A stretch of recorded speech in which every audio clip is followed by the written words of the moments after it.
Hello students, welcome to Eklavya study point. आज की जो वीडियो है वो वन शॉट वीडियो है क्लास 12th के स्टूडेंट्स के लिए जिनके पास होम साइंस सब्जेक्ट है। इस वीडियो में हम most important short plus long question देखेंगे जो भी आपके मिड टर्म एग्जाम 2025 के पॉइंट व्यू से इंपॉर्टेंट है। मिड टर्म का जो आपका सिलेबस है 2025 का, उसमें टोटल 8 चैप्टर आ रहे हैं, जिसमें पहला चैप्टर आपका है कार्य आजीविका तथा जीविका, दूसरा है नैदानिक पोषण और आहारिकी, तीसरा आपका है जन पोषण तथा स्वास्थ्य, चौथा है खाद्य प्रसंस्करण और प्रौद्योगिकी, पांचवा है खाद्य गुणवत्ता और खाद्य सुरक्षा, छठा जो है वो है प्रारंभिक बाल्यावस्था देखभाल और शिक्षा, सातवां जो है वो बच्चों युवाओं और वृद्धजनों के लिए सहायक सेवाएं संस्थानों और कार्यक्रमों का प्रबंधन, और आठवां जो चैप्टर है वो है विकास संचार और पत्रकारिता। तो ये टोटल 8 चैप्टर जो हैं आपके मिड टर्म के सिलेबस के हैं। इनकी डिटेल वीडियो हम पहले ही बना चुके हैं, आप चैनल में जाकर प्लेलिस्ट में देख सकते हैं।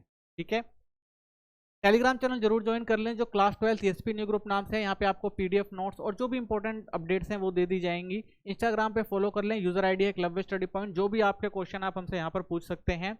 वेबसाइट जरूर विजिट करें जो हमारी एकलव्य स्टडी पॉइंट .com नाम से है। यहाँ पे आपको हर सब्जेक्ट के chapter wise theory notes, MCQ question, short question, long question, ये सारे प्रोवाइड करा दिए जाएंगे। ठीक है, तो चलिए पहले चैप्टर का हम पहला इंपॉर्टेंट क्वेश्चन देखते हैं जो है अर्थपूर्ण कार्य से आप क्या समझते हैं। तो अर्थपूर्ण कार्य क्या होते हैं?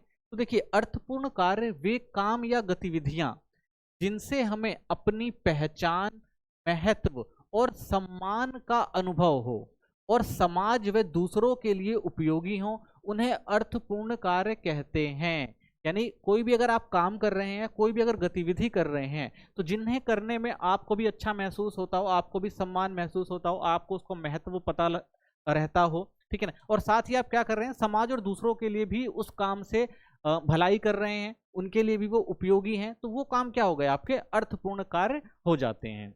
जैसे बच्चों को पढ़ाना, तो एज ए टीचर आप देश के लिए भविष्य तैयार कर रहे हैं, तो ये क्या है, एक अर्थपूर्ण कार्य है। बीमारों की आप मदद कर रहे हैं, यानी जो भी बीमार व्यक्ति है आप उसकी मदद कर रहे हैं, उसकी देखभाल कर रहे हैं, तो इसका भी क्या है, इसे भी हम कह सकते हैं एक अर्थपूर्ण कार्य है।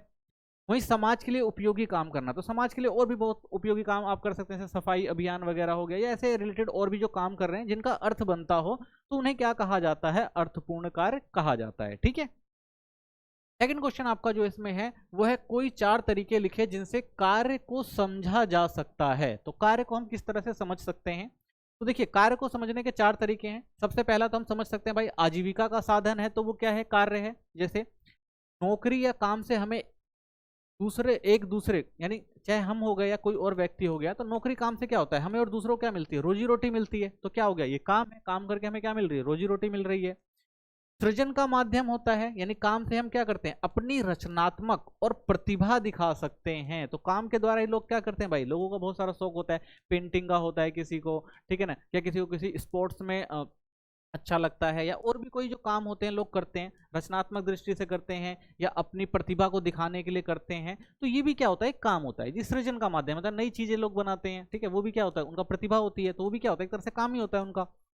शक्ति और नियंत्रण का प्रतीक होता है, तो काम से हमें ताकत और समाज में एक पहचान मिलती है। तो कार्य क्या करता है भाई, हमें हमारा जो शरीर है उसको स्वस्थ रखता है, और प्लस में क्या करता है भाई, समाज में एक पहचान मिलती है। तो बहुत सारे लोगों को आपने देखा होगा भाई, उनके कार्य से उनकी पहचान होती है, जैसे डॉक्टर हो गए, इंजीनियर हो गए, ठीक है ना, टीचर हो गए। तो ये सब क्या है, ये क्या कर रहे हैं भाई, अपने जो भी काम कर रहे हैं उस काम के आधार पर ही लोग उनको जानते हैं।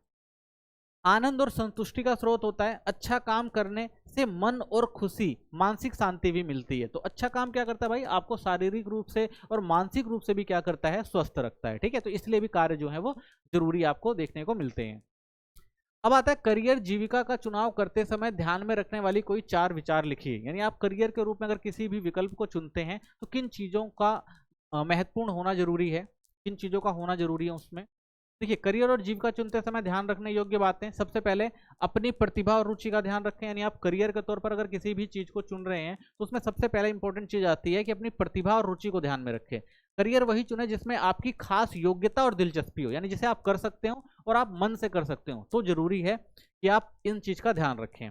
दूसरा, काम की उपयोगिता को समझें, यानी जो भी काम आप करें वह आपके जीवन और भविष्य के लिए फायदेमंद हो। ठीक है, यानी जो भी आप काम कर रहे हैं भाई, तो वो आपके जीवन और भविष्य से उससे अगर आपको फायदा हो रहा है तब ही वो काम करें या करियर के तौर पर उसे चुनें। प्रेरक और चुनौतीपूर्ण काम हो, यानी ऐसा काम चुने जो आपको मेहनत करने और आगे बढ़ने के लिए उत्साहित करे, यानी आप मेहनत करें, आप उस काम से बहुत सारी चीजें सीखें जिससे भविष्य में आपको उससे फायदा हो। काम करने का माहौल, कार्यस्थल का वातावरण अच्छा हो, तो जहां भी आप काम करने जा रहे हैं, ठीक है ना, वहां का वातावरण अच्छा होना चाहिए, वहां के लोग जो होने चाहिए तो व्यवहार और सहयोग अच्छा होना चाहिए, ठीक है, तभी क्या होता है वो कार्यस्थल अच्छा बनेगा और आप काम भी अच्छे से कर पाएंगे। अब आता है नौकरी और जीविका में अंतर क्या है, इनको देख लेते हैं। तो देखिए नौकरी क्या होती है, ऐसा काम जो केवल पैसा कमाने और परिवार की जरूरत पूरा करने के लिए किया जाए, वो क्या होती है, नौकरी, ठीक है। और वहीं जब जीविका की बात आती है तो ऐसा काम जो जरूरतें पूरी करने के साथ साथ व्यक्तिगत विकास और नई जानकारी पाने का भी मौका दे। तो जीविका क्या करती है भाई, एक तो पैसे तो जरूरी है ही, इसमें भी पैसे इंपॉर्टेंट है, लेकिन इसमें क्या होता है भाई, व्यक्तिगत विकास होता है, यानी व्यक्ति बहुत सारी चीजों को सीखता है, समझता है, ठीक है, और उसके साथ वो पैसा कमाता है। उद्देश्य, मुख्य उद्देश्य धन अर्जन करना होता है, तो नौकरी का मेन मकसद यही है भाई कि कोई भी काम करो उससे क्या मिले, आपको पैसा मिले। वहीं जब हम जीविका की बात करते हैं तो उद्देश्य सिर्फ पैसा कमाना नहीं बल्कि कौशल बढ़ाना और संतुष्टि पाना भी होता है। तो भाई इसमें क्या होता है कि मनुष्य जो पैसा तो कमाता है लेकिन साथ साथ में क्या होता है वो अपना विकास भी करना चाहता है, ठीक है, और साथ में क्या है उसको संतुष्टि भी मिलती है वो काम करके। स्वभाव अक्सर मजबूरी या जिम्मेदारी के लिए किया जाता है, तो नौकरी भाई अक्सर मजबूरी या जिम्मेदारी से की जाती है, ठीक है। कई बार आपने देखा होगा कोई व्यक्ति कुछ बनना चाहता है लेकिन भाई उसकी मजबूरी ऐसी होती है कि वो उस करियर को ऑप्शन नहीं बना पाता। अगर कोई सिंगर बनना चाहता है, एक्टर बनना चाहता है, लेकिन उसकी मजबूरी होती है और उसको घर बार देखना पड़ता है अपना, तो वो क्या करता है भाई, वो अपनी जिम्मेदारी के लिए नौकरी करता है, ठीक है। वहीं अगर व्यक्ति रुचि और उत्साह से किया जाने वाला काम होता है, वही व्यक्ति अगर अपनी रुचि के हिसाब से काम कर रहा है तो वो क्या बनता है, वो जीविका बन जाता है। परिणाम, केवल आवश्यकताओं की पूर्ति, तो नौकरी भाई क्या करती है, आवश्यकताओं की पूर्ति करती है, जबकि जीविका क्या करती है, आवश्यकताओं के साथ साथ आनंद और प्रेरणा और प्रगति भी देती है। तो जीविका करती है भाई लोगों को आनंद मिलता है, प्रेरणा भी मिलती है और साथ में वो अपनी प्रगति भी करते हैं, ठीक है। तो ये दोनों में डिफरेंस है, ये पेपर में कई बार आता है, तो ध्यान से आप देख लें।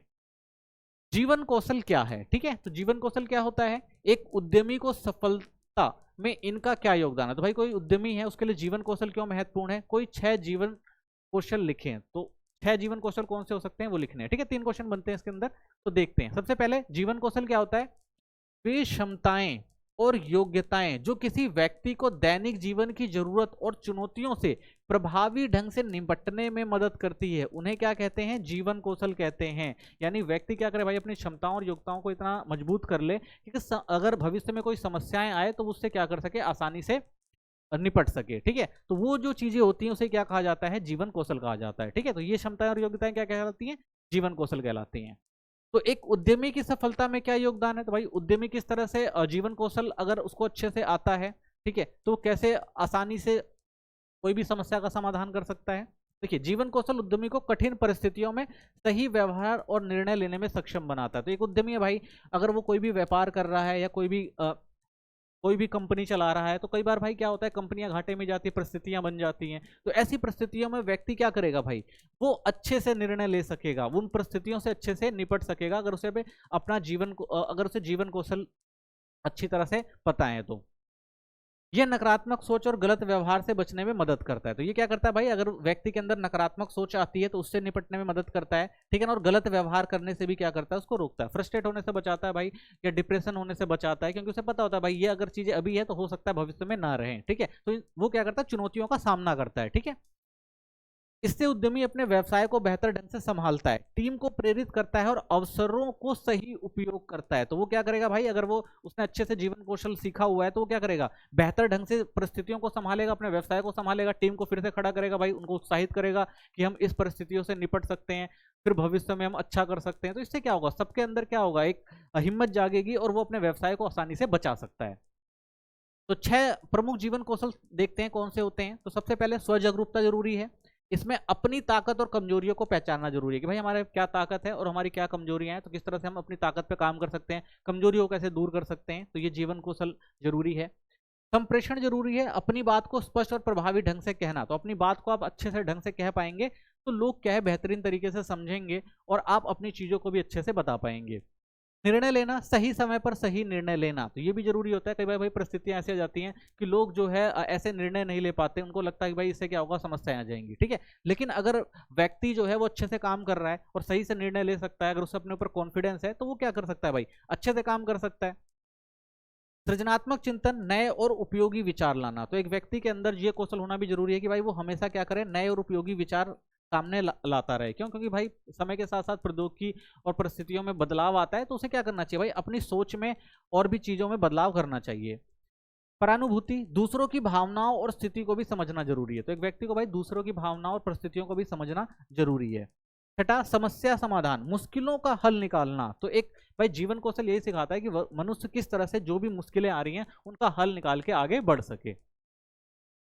सुकार्थिकी क्या है, इसके उद्देश्य स्पष्ट कीजिए। ठीक है, तो सुकार्थिकी क्या है, ये दो ग्रीक शब्दों से मिलकर बना है, एर्गन काम और नोमिनस प्राकृतिक नियम से बना है।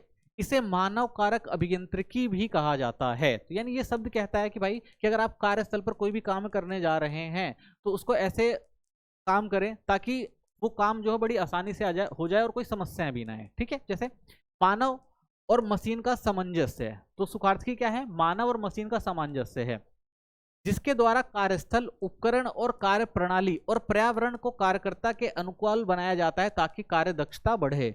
तो भाई ऐसा एनवायरनमेंट क्रिएट करना पड़ता है इसके अंदर जिससे जो व्यक्ति काम करने वाला है वो अच्छे से काम कर सके। ठीक है, एक व्यक्ति है भाई, उसको अगर एक अच्छी कुर्सी मिलेगी, ठीक है, एक अच्छा टेबल मिलेगा और गर्मी उसको नहीं लगेगी, उसके लिए एसी लगा दिया जाएगा और उसके बाद फिर क्या कर सकता है, वो शांत तरीके से अच्छे से काम कर सकता है। ठीक है, यानी क्या किया जाए, सुखार्थी क्या कहती है भाई, सुखार्थी यही कहती है कि व्यक्ति को एक ऐसा एनवायरनमेंट दे दो जिससे वो काम में अपना मन लगा सके, उस शारीरिक रूप से और मानसिक रूप से भी वो स्टेबल होकर अच्छे से काम कर सके। तो सुखार्थी क्या करती है, यही बताती है।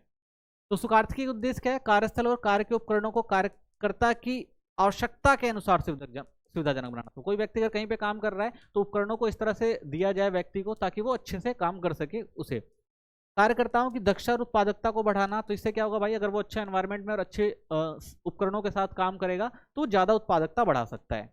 तो सुखार्थी का मुख्य उद्देश्य क्या है, कार्य को आसान, सुरक्षित और प्रभावी बनाना। ठीक है, तो इससे क्या होगा भाई, व्यक्ति अच्छे से काम कर पाएगा, ठीक है ना, और सुरक्षित रह पाएगा, उसे कोई परेशानी नहीं होगी, ठीक है ना, कोई पेन नहीं होगा, कोई बीमारी नहीं होगी और वो काम की उत्पादकता भी अच्छे से बढ़ा पाएगा। ठीक है, तो ये होता है सुखार्थी। अब आता है बेटी बचाओ बेटी पढ़ाओ योजना का उद्देश्य लिखिए। ठीक है, तो ये योजना थी भारत सरकार द्वारा, तो इसका क्या उद्देश्य था, तो देखिए, बेटी बचाओ बेटी पढ़ाओ योजना का शुभारंभ 22 जनवरी 2015 को प्रधानमंत्री श्री नरेंद्र मोदी द्वारा हरियाणा पानीपत से किया गया था। इसका संचालन महिला एवं बाल विकास मंत्रालय, ठीक है, स्वास्थ्य मंत्रालय तथा मानव संसाधन विकास मंत्रालय के सहयोग से किया जाता है। ठीक है, तो ये योजना बनाई गई थी जिसको प्रधानमंत्री मोदी ने 22 जनवरी 2015 से शुरू किया था। इस योजना के मुख्य उद्देश्य क्या थे, सबसे पहला बाल लिंग अनुपात की गिरती प्रक्रिया को रोकना, यानी कन्या भ्रूण हत्या पर रोक लगाना। यानी पहले क्या था भाई, जो कन्या भ्रूण हत्या थी वो ज्यादा होती थी, जिससे हम देखते हैं कि भाई बाल लिंग अनुपात यानी जो स्त्री लिंग अनुपात था हमारे यहाँ काफी कम हो रहा था। तो इसलिए इसको रोक लगाना जो था इसका मेन उद्देश्य था। बालिकाओं को शिक्षा को सुनिश्चित करना, साथ ही इसमें यह भी तय किया गया भाई बालिकाओं की शिक्षा जो है वो जरूरी है और देना है उन्हें।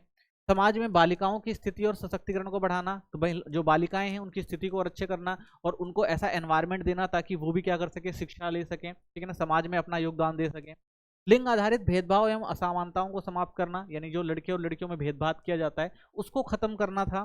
बालिकाओं को प्रति सामाजिक दृष्टिकोण में सकारात्मक सोच का निर्माण करना और महिलाओं में बालिकाओं में भी क्या करना भाई, सामाजिक जो दृष्टिकोण है उसमें बदलाव लाके कि महिलाओं को भी बताना, बच्चियों को भी बताना कि भाई किस तरह से वो अपना विकास कर सकते हैं, किस तरह से समाज में अपना मुकाम हासिल कर सकते हैं। तो इन सब चीजों के लिए जो थी योजना बनाई गई थी। तो इस प्रकार ये योजना लड़कियों के जीवन, सुरक्षा, शिक्षा को सशक्त बनाने की दिशा में एक महत्वपूर्ण कदम था। ठीक है, तो क्या मकसद था मेन इसका कि जो बच्चियां हैं, लड़कियां हैं, उनकी जो सुरक्षा मिल सके उनको, ठीक है, उनकी शिक्षा को बढ़ाया जा सके और वो खुद सशक्त हो सके, ठीक है, किसी पे डिपेंड ना रहे। कस्तूरबा गांधी बालिका विद्यालय योजना के उद्देश्य लिखिए। ठीक है, तो कस्तूरबा गांधी बालिका विद्यालय योजना का शुभारंभ 2004 में आम सर्व शिक्षा अभियान, समग्र शिक्षा अभियान भी कहते हैं, के अंतर्गत किया गया था। यह योजना आरटीआई को लागू करने में सहायक है। तो इसमें ही कहा गया था भाई कि जो बच्चियां हैं उनको भी पढ़ाया जाना चाहिए, तो उनके लिए एक विश्वविद्यालय शुरू किया गया था, क्योंकि राइट टू एजुकेशन ये कहता भाई सबको जो है शिक्षा का अधिकार दिया जाए और खासकर बच्चियों की जिनकी साक्षरता दर कम थी उनको और ज्यादा शिक्षा देने के लिए प्रेरित किया जाए। इसके मुख्य उद्देश्य क्या आते हैं, विपरीत परिस्थितियों और जीवन यापन करने वाली बालिकाओं को सुरक्षित माहौल में शिक्षा उपलब्ध करना, यानी जिन बच्चों की परिस्थितियां अच्छी नहीं है, जो पढ़ नहीं सकती, तो उनको एक ऐसा माहौल देना, सुरक्षित माहौल देना जहां पर वो शिक्षा ग्रहण कर सके। गरीबी रेखा के नीचे जीवन यापन करने वाली परिवार की बालिकाओं को निःशुल्क शिक्षा उपलब्ध करवाना था। तो मेन मकसद ये था भाई, जो गरीबी रेखा से नीचे बच्चियां जो पढ़ नहीं पा रही हैं, तो उनके लिए मुफ्त शिक्षा का योगदान दिया जाए। ठीक है, बालिका शिक्षा पर शिक्षा दर को बढ़ाना था, तो बालिका जो शिक्षा दर है उसको बढ़ाने का काम किया गया। इसके तहत शिक्षा का अवसर वंचित वर्ग की लड़कियों तक पहुंचना, यानी जो वंचित वर्ग की लड़कियां थी, जो बेचारी पढ़ लिख नहीं पाती थी, ठीक है, उनको इससे जोड़ना था। आरटीआई को लागू करने में सहयोग देना। ठीक है, तो आरटीई को लागू करने में मदद करना, यानी राइट टू एजुकेशन सब तक पहुंच सके, इसके लिए जो था ये योजना बनाई गई थी। ठीक है, इस प्रकार की योजना समाज के कमजोर वर्ग की लड़कियों को शिक्षा से जोड़ने का महत्वपूर्ण प्रयास था। ठीक है, तो जो कमजोर वर्ग की जो लड़कियां थी, ठीक है, जो स्कूल तक नहीं जिनकी पहुंच थी, उनको स्कूल तक पहुंचाने के लिए ये विद्यालय जो है शुरू किया गया था। महिला सशक्तिकरण के व्यक्तिगत एवं संगठित उदाहरण स्पष्ट कीजिए। ठीक है, तो व्यक्तिगत उदाहरण देख सकते हैं आप, तो बहुत सारी महिलाएं जिन्होंने अपना खुद का सशक्तिकरण करके और खुद ही उन्होंने क्या किया भाई, लोगों के लिए एक रास्ता दिखाया कि किस तरह से महिलाएं भी आगे बढ़ सकती हैं। तो इसमें एक उदाहरण आप देख सकते हैं, व्यक्तिगत उदाहरण किरण मजूमदार शाह का है। तो किरण मजूमदार शाह बायोकॉन इंडियन लिमिटेड की अध्यक्ष एवं प्रबंधन निदेशक हैं। उन्होंने 1978 में अपनी कंपनी स्थापित की और भारत की अग्रणी उद्यमी महिला बनी। ठीक है, यानी उद्यम के क्षेत्र में इन्होंने बहुत महत्वपूर्ण काम किए। उन्हें पद्मश्री 1989 और पद्म विभूषण 2005 से सम्मानित किया गया है। यह उदाहरण दर्शाता है कि महिलाएं अपने प्रयासों से व्यावसायिक क्षेत्र में उच्च स्थान प्राप्त कर सकती हैं, यानी महिला अगर चाहे, अगर मेहनत करे, तो वो भी वो मुकाम हासिल कर सकती है जो पुरुष कर सकते हैं। ठीक है, तो ऐसा आप देख सकते हैं, जो किरण मजूमदार एक व्यक्तिगत उदाहरण देख सकते हैं, किस तरह से एक महिला ने जो है अपना खुद को इतना सशक्त बनाया कि वो जो है एक देश की व्यावसायिक महिला बनी। ठीक है ना, जिन्होंने व्यवसाय के क्षेत्र में महत्वपूर्ण काम किए। दूसरा, संगठित प्रयास, श्री महिला गृह उद्योग लिज्जत पापड़। तो ऐसे ही एक देख सकते हैं आप, ग्रुप में भी एक प्रयास किया गया था, जिसमें 1959 में 7 महिलाओं द्वारा स्थापित श्री महिला गृह उद्योग का उद्देश्य महिलाओं को सम्मानजनक रोजगार देना था। तो महिलाओं ने क्या किया भाई, 7 महिलाओं ने मिलकर अपना खुद एक व्यवसाय शुरू किया। ठीक है, पापड़ का। आज इस संगठन से हजारों महिलाएं जुड़ी हुई हैं, पापड़, मसाले, अगरबत्ती, डिटर्जेंट आदि का उत्पादन कर आत्मनिर्भर हैं। ठीक है, तो भारत में धीरे धीरे क्या हुआ, ये योजना और ज्यादा आगे आई। तो ये लिज्जत पापड़ से इसकी शुरुआत हुई थी। आज के टाइम में आप देखेंगे तो महिलाएं बहुत सारे नए प्रोडक्ट बना रही है, जिसमें पापड़ के साथ साथ मसाले, अगरबत्ती, डिटर्जेंट, तो ये सारे उत्पादन बना के महिलाएं खुद आत्मनिर्भर हैं। ठीक है, यानी वो किसी पर डिपेंड नहीं है। परंपरागत व्यवसायों के लुप्त होने के प्रमुख कारण लिखिए। तो भारत के जो परंपरागत व्यवसाय थे वो लुप्त क्यों हो रहे हैं? तो देखिए, सबसे पहले निरक्षरता। अधिकांश परंपरागत कारीगर शिक्षा से वंचित रह गए। ठीक है, तो भाई निरक्षर रह गए तो उन्हें नई जानकारियां नहीं मिल पाई, वो पुराने जो काम है वही करते रह गए। आर्थिक पिछड़ापन, आर्थिक संसाधनों की कमी ने इनके विकास को रोक लिया। तो भाई इनके पास आर्थिक संसाधन उतने मजबूत नहीं थे कि अपने सामान को बना सके और आगे ले जा सके। अपर्याप्त वित्तीय व विपणन सेवाएं, पूंजी व बाजार तक पहुंच सीमित रही। तो भाई इनको पैसा भी नहीं मिल सका कि अपने सामान को कंटिन्यूस बना सके, और बाजार तक ही अपने सामानों को पहुंचा भी नहीं पाए। वन आधारित संसाधनों की कमी, कच्चे माल की कमी के कारण कई व्यवसाय ठप हो गए हैं। तो भाई धीरे धीरे क्या हो रहा है कि जो वन है वो धीरे धीरे खत्म हो रहे हैं, तो जहां से उनको कच्चा माल मिलता था, उनके जो संसाधन है वो भी खत्म हो रहे हैं, तो इसलिए उनका व्यापार उतना नहीं बन पा रहा है। भूमि सुधार लागू करने में धीमी प्रगति, ग्रामीण व्यवसाय पिछड़ गया है। तो भाई ग्रामीण व्यवसाय जो पहले होता था, जो ग्रामीण क्षेत्रों में होता था, उसको लोग थोड़ा कम अब महत्व दे रहे हैं, तो जिससे ही क्या हो रहा है, और भी ज्यादा पिछड़ता जा रहा है। पर्यावरणीय निम्नीकरण, प्राकृतिक संसाधनों की क्षति से व्यवसाय प्रभावित हुआ है। तो भाई जो प्राकृतिक संसाधन है जिनसे को लेकर ये अपना सामान बनाते थे, अब धीरे धीरे लोग क्या कर रहे हैं, उनका जो दोहन कर रहे हैं, बड़ी बड़ी कंपनियां उन सामानों को, जो कच्चे संसाधन है, ठीक है, प्राकृतिक संसाधन है, उनको वो लेकर चली जाती हैं, तो वो अपने यूज में ले आते हैं। इन लोगों को वो संसाधन मिल नहीं पाते, तो ये अपना जो पुराने व्यवसाय उनको कंटिन्यूस कर नहीं पाते हैं। ललित कलाओं के प्रति सौंदर्य बोध की कमी, पारंपरिक कलाओं के प्रति आकर्षक घट गया है। तो पहली जो चीजें होती थी वो लोगों को आकर्षित करती थी, जो हाथ से बनाए सामान होते थे, पारंपरिक जो तरीके से जो बनाए जाते थे, अब धीरे धीरे लोगों का इंटरेस्ट भी इसमें कम होने लग गया है। ठीक है, तो इसलिए भी ये जो सामान कम बिकते हैं, तो लोगों ने क्या किया भाई, इनको लेना भी कम कर दिया है, तो लोगों ने बनाना भी छोड़ दिया है। तो इन कारणों से परंपरागत व्यवसाय धीरे धीरे समाप्ति की ओर बढ़े हैं। तो अब धीरे धीरे भाई लगभग खत्म ही हो रहे हैं अगर देखें तो ये परंपरागत जो व्यवसाय हैं। कार्य के संदर्भ में जेंडर मुद्दे की व्याख्या कीजिए। तो देखिए, कार्य के संदर्भ में जेंडर मुद्दे समाज, संस्कृति, जैविक आधार पर निर्मित भूमिकाओं से संबंधित है। तो जन्म से ही जो है जेंडर एक मुद्दा बन जाता है, यानी जो बच्चियां होती हैं उनके साथ भेदभाव किया जाता है, उनको वो दर्जा नहीं दिया जाता कि महिलाएं भी अपना विकास कर सकें। सत्तात्मक सोच जो पहले से चली आ रही है, तो उनको आगे नहीं बढ़ने देती है। जैसे लिंग विभाजन, मानव को पुरुष, महिला और ट्रांसजेंडर में बांट दिया जाता है। तो शुरू से ही कह दिया गया भाई कि पुरुष जो है मजबूत है और महिलाएं जो है वो कमजोर हैं। ठीक है। जेंडर पहचान यह केवल जैविक नहीं बल्कि सामाजिक और सांस्कृतिक पहचान पर आधारित होता है। तो भाई जैविक तो शुरुआत में होता है, लेकिन समाज ने भी क्या किया है और संस्कृति ने भी उनको एक पहचान दे दी है कि भाई ये महिलाएं हैं तो यही काम कर सकती हैं, ये जो है और काम नहीं कर सकती। इसकी वजह से भी महिलाएं जो है पिछड़ती जाती हैं। कार्य विभाजन समाज यह तय करता है कि किस लिंग का व्यक्ति क्या काम करेगा। तो महिलाओं को भाई घर में रहना चाहिए, उनके लिए निर्धारित कर दिया है, और मनुष्य जो होंगे वो बाहर काम करेंगे, तो ये भी इफेक्ट डालता है। असमानता, महिलाओं को घरेलू कार्य तक सीमित कर दिया गया जबकि पुरुष को सार्वजनिक क्षेत्र का अधिकार मिला है। तो महिलाएं क्या करेंगे भाई, घर का काम, पुरुष बाहर का काम। घरेलू कार्य का महत्व, महिलाओं को घरेलू आर्थिक योगदान अनदेखा किया जाता है जबकि यह उत्पादन प्रक्रिया का अहम हिस्सा है। यानी महिलाओं को कहा जाता है भाई महिलाओं का आर्थिक योगदान काम है, लेकिन महिलाएं सबसे ज्यादा भाई आर्थिक योगदान दे रही हैं घर का काम करके। ठीक है, तो उनको जो है हमेशा क्या कर दिया जाता है, नेग्लेक्ट किया जाता है, यानी अनदेखा कर दिया जाता है उन्हें। ठीक है, इस प्रकार कार्य और जेंडर भूमिकाओं में भेदभाव समाज में असमानता को बढ़ाता है और महिला सशक्तिकरण के मार्ग में बाधा बनता है। ठीक है, अगर महिलाओं के साथ भी समान व्यवहार नहीं किया जाएगा, उनका सशक्तिकरण नहीं किया जाएगा, तो महिलाएं क्या होंगी भाई, पीछे रह जाएंगी। ठीक है, चलिए अब सेकंड चैप्टर देखते हैं। अगले चैप्टर का जो पहला क्वेश्चन है वो है दैनिक पोषण, नैदानिक पोषण और आहारिकी क्या है। ठीक है, तो नैदानिक पोषण क्या होता है, यह वह पोषण है जो बीमारियों से संबंधित होता है, इसे चिकित्सीय पोषण उपचार भी कहा जाता है।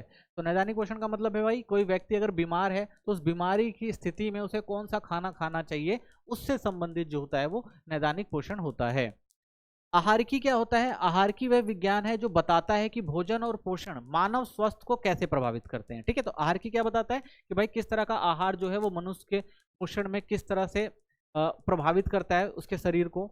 इसमें डाइटिशियन पोषण संबंधी समस्याओं का आकलन, निदान और उपचार करते हैं। तो भाई जो भी पोषण संबंधी डाइटिशियन होते हैं जो बताते हैं कि भाई किस व्यक्ति को कौन सा खाना खाना चाहिए, ठीक है, उनकी महत्वपूर्ण भूमिका होती है।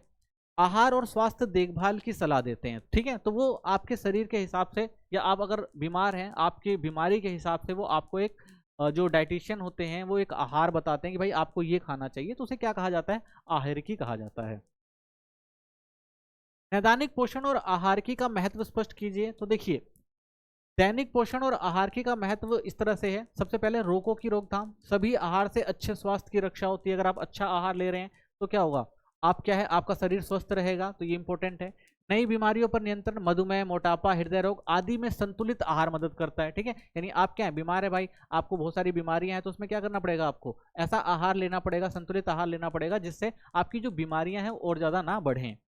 जीवन शैली व जनसंख्या वृद्धि, बदलती परिस्थितियों में पोषण आवश्यक है। भाई देखिए समाज बदल रहा है, परिस्थितियां बदल रही हैं, ठीक है, एनवायरनमेंट बदल रहा है, तो उसके हिसाब से क्या है, पोषण भी जो है वो बदल रहा है, उसको भी देखना जरूरी है। चिकित्सीय परामर्श, रोगी की स्थिति अनुसार आहार निर्धारित कर उपचार में सहायक है। तो भाई जो रोगी है उसका आहार एक निर्धारित होता है, भाई कितना आहार और क्या आहार में लेना चाहिए जिससे वो स्वस्थ हो सके, ये जरूरी है। विशेष परिस्थितियां, गर्भावस्था, स्थानपान व कमजोरी में संतुलित आहार अत्यंत जरूरी होता है। ठीक है, तो ये सारी चीजें जो हम कैसे पता लगती हैं, ये सारी चीजें जो हैं हम जब नैदानिक पोषण और आहारिकी के महत्व को समझते हैं तभी हम इन चीजों को समझ सकते हैं। ठीक है, कि भाई किन परिस्थितियों में कौन सा भोजन लेना है और कैसा भोजन लेना है। तो इस प्रकार नैदानिक पोषण केवल रोगों का उपचार में ही नहीं बल्कि स्वस्थ जीवन शैली बनाए रखने में भी महत्वपूर्ण है। तो ऐसा नहीं है कि भाई सिर्फ बीमार व्यक्ति के लिए ही नैदानिक पोषण जरूरी है, ठीक है ना, एक स्वस्थ व्यक्ति के लिए भी जरूरी है ताकि वो स्वस्थ रहे, बीमार ना पड़े। रोगियों के लिए आहार संशोधन करते समय आहार विशेषज्ञ किन किन कारकों पर विचार करते हैं। तो आहार संशोधन करते टाइम रोगियों के लिए कौन कौन से कार्य करते हैं डाइटिशियन, सबसे पहले भोजन के प्रकार और आदतें, भोजन का प्रतिरूप, सेवन की आवृत्ति, बीमारी का निदान और डॉक्टर की सलाह जरूरी है। तो यानी जब भी एक डाइटिशियन है तो वो देखता है भाई कि भोजन का जो प्रकार है वो कैसा है और आपकी स्वास्थ्य कैसा है, उसके हिसाब से ही जो है वो भोजन आपको करना चाहिए। ठीक है, तो भोजन के प्रकार आते हैं, तो भोजन का प्रतिरूप होना चाहिए, भाई कौन सा भोजन लेना है, कितनी बार लेना है, ठीक है, कौन सी बीमारी में कौन सा लेना, डॉक्टर की सलाह लेना जरूरी है। स्वास्थ्य एवं शारीरिक स्थिति, खाने, चबाने, निगलने, पचाने और अवशोषण करने की क्षमता, भूख, एहसास तथा व्यक्तिगत पसंद नापसंद। ठीक है, तो स्वास्थ्य एवं शारीरिक स्थिति का होना भी जरूरी है। ठीक है, फिर आता है आपका जीवन शैली व गतिविधियां, शारीरिक गतिविधियां जरूरी हैं, कार्य की प्रकृति और जीवन शैली, इस पे भी खास ध्यान देना पड़ता है। ठीक है, सामाजिक सांस्कृतिक पृष्ठभूमि, तो जातीय परंपराएं हो गई, या सामाजिक आर्थिक स्थिति, या धार्मिक विश्वास हो गए। तो इसके आधार पर भी आप देखते हैं भाई असर पड़ता है आहार की पे आपके, ठीक है। पोषण संबंधी तनाव, रोगों के अनुसार पोषण संबंधी विशेष आवश्यकताएं, तो भाई जैसा आपके जैसा आपका शरीर है उस शरीर के आधार पर ही आपको पोषण लेना चाहिए, ठीक है। मनोवैज्ञानिक ताकत, तो रोगी की मानसिक स्थिति और तनाव का स्तर, ठीक है। तो ये सारी जो चीजें इंपॉर्टेंट हो जाती हैं, ठीक है ना। आहार विशेषज्ञ इन इन कारकों पर पहले विचार करते हैं, उसके बाद ही आपको जो है कौन सा आहार लेना है उसके बारे में डाइटिशियन जो आपको सलाह देते हैं, ठीक है। तो इन चीजों को देख सकते हैं। तो रोगियों के आहार के संशोधन करते समय डाइटिशियन किन चीजों पर ध्यान देता है, इन चीजों पर ध्यान देता है। कोई दो मुख्य कारण लिखिए जिसके फलस्वरूप देश में मधुमेह रोगियों की संख्या निरंतर बढ़ रही है और भारत विश्व मधुमेह राजधानी बनता चला जा रहा है। तो आप देखेंगे मधुमेह की जो बीमारी है वो धीरे धीरे ज्यादा फैल रही है, ठीक है ना। डायबिटीज जो है वो ज्यादा फैल रही है। इसका मुख्य कारण क्या है, देखिए अनुचित जीवन शैली एवं शारीरिक गतिविधियों की कमी। सबसे पहला कारण यही है, जो मनुष्य है, ठीक है ना, रोजमर्रा की जिंदगी में इतना व्यस्त होता है कि वो भाई शारीरिक गतिविधि नहीं कर रहा है। लोग नियमित व्यायाम नहीं करते और निष्क्रिय जीवन शैली अपनाते हैं। तो व्यायाम नहीं करते, तला भुना खाना, ठीक है ना, मीठा ज्यादा खाना, ऐसे में क्या होता है भाई, उनका कोलेस्ट्रॉल जो होता है वो धीरे धीरे बढ़ने लग जाता है। अत्यधिक परिष्कृत व वसायुक्त खाद्य पदार्थ का सेवन, अधिक शक्कर, वसा, जंक फूड का सेवन मधुमेह को बढ़ाता है। तो आप भाई जितने भी बाहर का खाना खाते हैं, चाहे वो शक्कर जैसा शक्कर का खाना हो गया, ठीक है, या फिर वसा या जंक फूड, इन सब चीजों को अगर आप खाएंगे तो इससे क्या होगा भाई, आपका मधुमेह बढ़ेगा ही बढ़ेगा, ठीक है। तो इसलिए आप देख रहे हैं जो आधुनिक शैली है वो क्या कर रही है, मधुमेह को ज्यादा बढ़ा रही है, क्योंकि खान पान और स्वास्थ्य पे ध्यान नहीं दिया जा रहा है। अच्छे व पर्याप्त पोषण का महत्व स्पष्ट कीजिए। तो देखिए सबसे पहले इसका महत्व क्या है, तो प्रतिरोधक क्षमता प्रदान करता है। तो अगर आप अच्छा पोषण ले रहे हैं तो इससे क्या होगा, जो आपका शरीर जो है वो प्रतिरोधक क्षमता प्रदान करेगा, शरीर को रोगों से लड़ने की शक्ति देता है। संक्रमण से सुरक्षा, शरीर की रोगी प्रतिरोधक क्षमता बढ़ती है। अगर आप अच्छा संतुलित खाना ले रहे हैं तो जो भी रोग हैं वो प्रतिरोधक जो क्षमता है आपकी वो बढ़ेगी, यानी रोग आपको छू नहीं पाएंगे। स्वास्थ्य लाभ, विभिन्न प्रकार की बीमारियों से बचाव करता है। तो अच्छा और स्वस्थ भोजन ले रहे हैं आप तो आपका स्वास्थ्य अच्छा रहेगा, ठीक है। बहुत सारी बीमारियों से जो आपके आहार है वो आपको बचाएगा। असाध्य बीमारियों से निपटना, मधुमेह, हृदय रोग आदि को नियंत्रित करने में सहायक होता है, ठीक है। तो अगर अच्छा पोषण है तो जो भी आप जो आजकल की नॉर्मल बीमारियां हर एक के अंदर पाई जाती हैं आप उससे आसानी से निपट सकते हैं। अत्यधिक वसा और शक्कर का सेवन तथा रेशेदार पदार्थ की कमी से व्यक्ति मोटापा, मधुमेह और हृदय रोग का शिकार होता है, ठीक है। तो क्या कारण है भाई, अगर आप अत्यधिक मात्रा में क्या कर रहे हैं, शक्कर का सेवन कर रहे हैं, ठीक है, रेशेदार पदार्थ नहीं खा रहे हैं, तो इससे क्या होगा, आपका मोटापा, मधुमेह बढ़ेगा। वहीं अत्यधिक फल, सब्जियां, अनाज, दूध उत्पादन, संतुलित आहार से अच्छे स्वास्थ्य को बनाए रखा जा सकता है। वहीं आप क्या करें भाई, अत्यधिक मात्रा में फल खा रहे हैं, सब्जियां खा रहे हैं, अनाज खा रहे हैं, दूध, दही, इन सब चीजों का सेवन कर रहे हैं और ये संतुलित आहार क्या करेंगे, आपके स्वास्थ्य को और अच्छा करेंगे, ठीक है। तो इसलिए अच्छा और पर्याप्त पोषण जो क्या करता है, आपके शरीर को स्वस्थ रखता है। 12वीं कक्षा के बाद लता मेडिकल न्यूट्रिशियन, चिकित्सीय पोषण उपचायक और डाइटिशियन का करियर अपनाना चाहती है। इस संदर्भ में आप उसे कैसे मार्गदर्शन देंगे, ठीक है। तो डाइटिशियन के लिए करियर के ऑप्शन क्या हो सकते हैं, तो देखिए सबसे पहले शैक्षिक योग्यता 10+2 स्तर पास करने के बाद बीएससी कर सकते हैं, गृह विज्ञान में, पोषण विज्ञान में, जीवन विज्ञान में, ठीक है ना, जैव रसायन में, या सूक्ष्म जीव विज्ञान में, जैव प्रौद्योगिकी में। तो इनमें से किसी में भी आप क्या कर सकते हैं, बीएससी। 10+2 के बाद क्या कर सकते हैं, आप ग्रेजुएशन कर सकते हैं, ठीक है ना, बीएससी में। इसके बाद आप आहार विज्ञान यानी डाइटिशियन में स्नातकोत्तर, डिप्लोमा और इंटर्नशिप पूरी कर सकते हैं। तो आप इसके बाद क्या कर सकते हैं, स्नातकोत्तर भी कर सकते हैं, पीजी भी कर सकते हैं, डिप्लोमा ले सकते हैं और इंटर्नशिप भी कर सकते हैं। प्रमाणन, इंटर्नशिप के बाद आप क्या कर सकते हैं भाई, के रूप में पंजीकरण आवश्यक है। तो आपने अगर क्या किया भाई, इंटर्नशिप कर लिया, उसके बाद क्या कर सकते हैं आप, रजिस्टर्ड डाइटिशियन करा सकते हैं, अपना रजिस्ट्रेशन करा सकते हैं, पंजीकरण करा सकते हैं, ठीक है। तो यहाँ से आपका पंजीकरण हो जाएगा। उच्च शिक्षा में आप क्या कर सकते हैं, एमएससी कर सकते हैं फूड साइंस, न्यूट्रिशन या डाइटिशियन के तौर पर और विशेषज्ञता प्राप्त कर सकते हैं, ठीक है। तो इसमें क्या होगा, आपको विशेषज्ञता मिल जाएगी। इच्छा अनुसार आगे चलकर आप पीएचडी भी कर सकते हैं, चिकित्सा शोध कार्य भी कर सकते हैं, ठीक है। तो ये सारे करियर ऑप्शन है, 10+2 के बाद भी कर सकते हैं आप, ठीक है।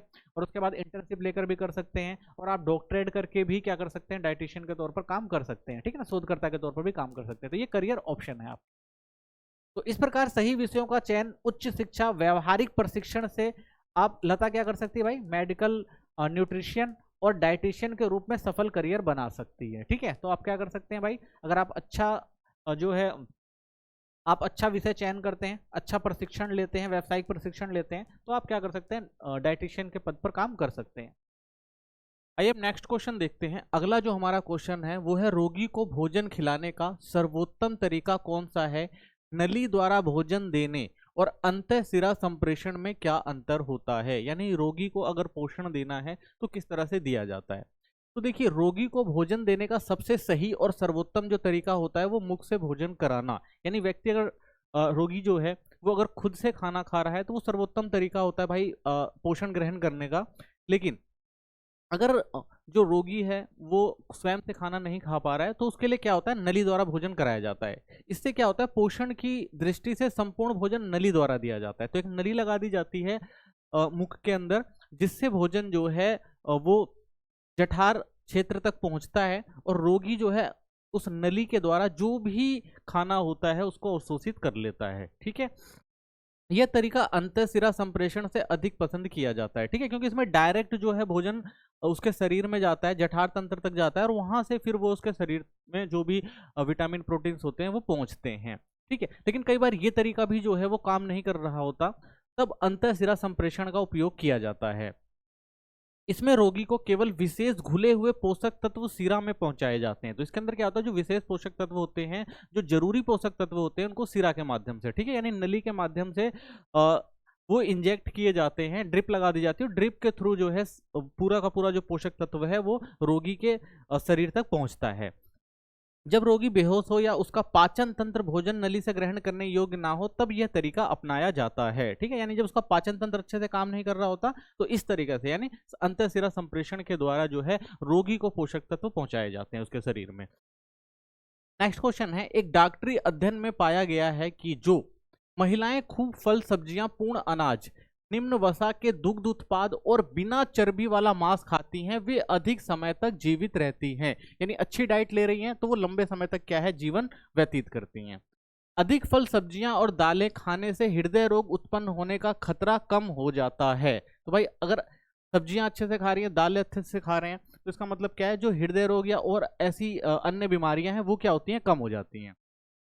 तो निम्नलिखित के विषय में क्या निष्कर्ष निकालेंगे? तो ये जो कथन कहा गया है इससे आप क्या निष्कर्ष निकाल सकते हैं? तो देखिए, रोग उत्पन्न करने में आहार की भूमिका क्या होती है इसके अंदर हम देखेंगे, और रोगों की रोकथाम में आहार की क्या भूमिका है। ठीक है, यानी जो रोग होते हैं उनकी रोकथाम में आहार की क्या भूमिका है। तो ये दो निष्कर्ष इससे निकलते हैं, इनको और अच्छे से हम समझते हैं।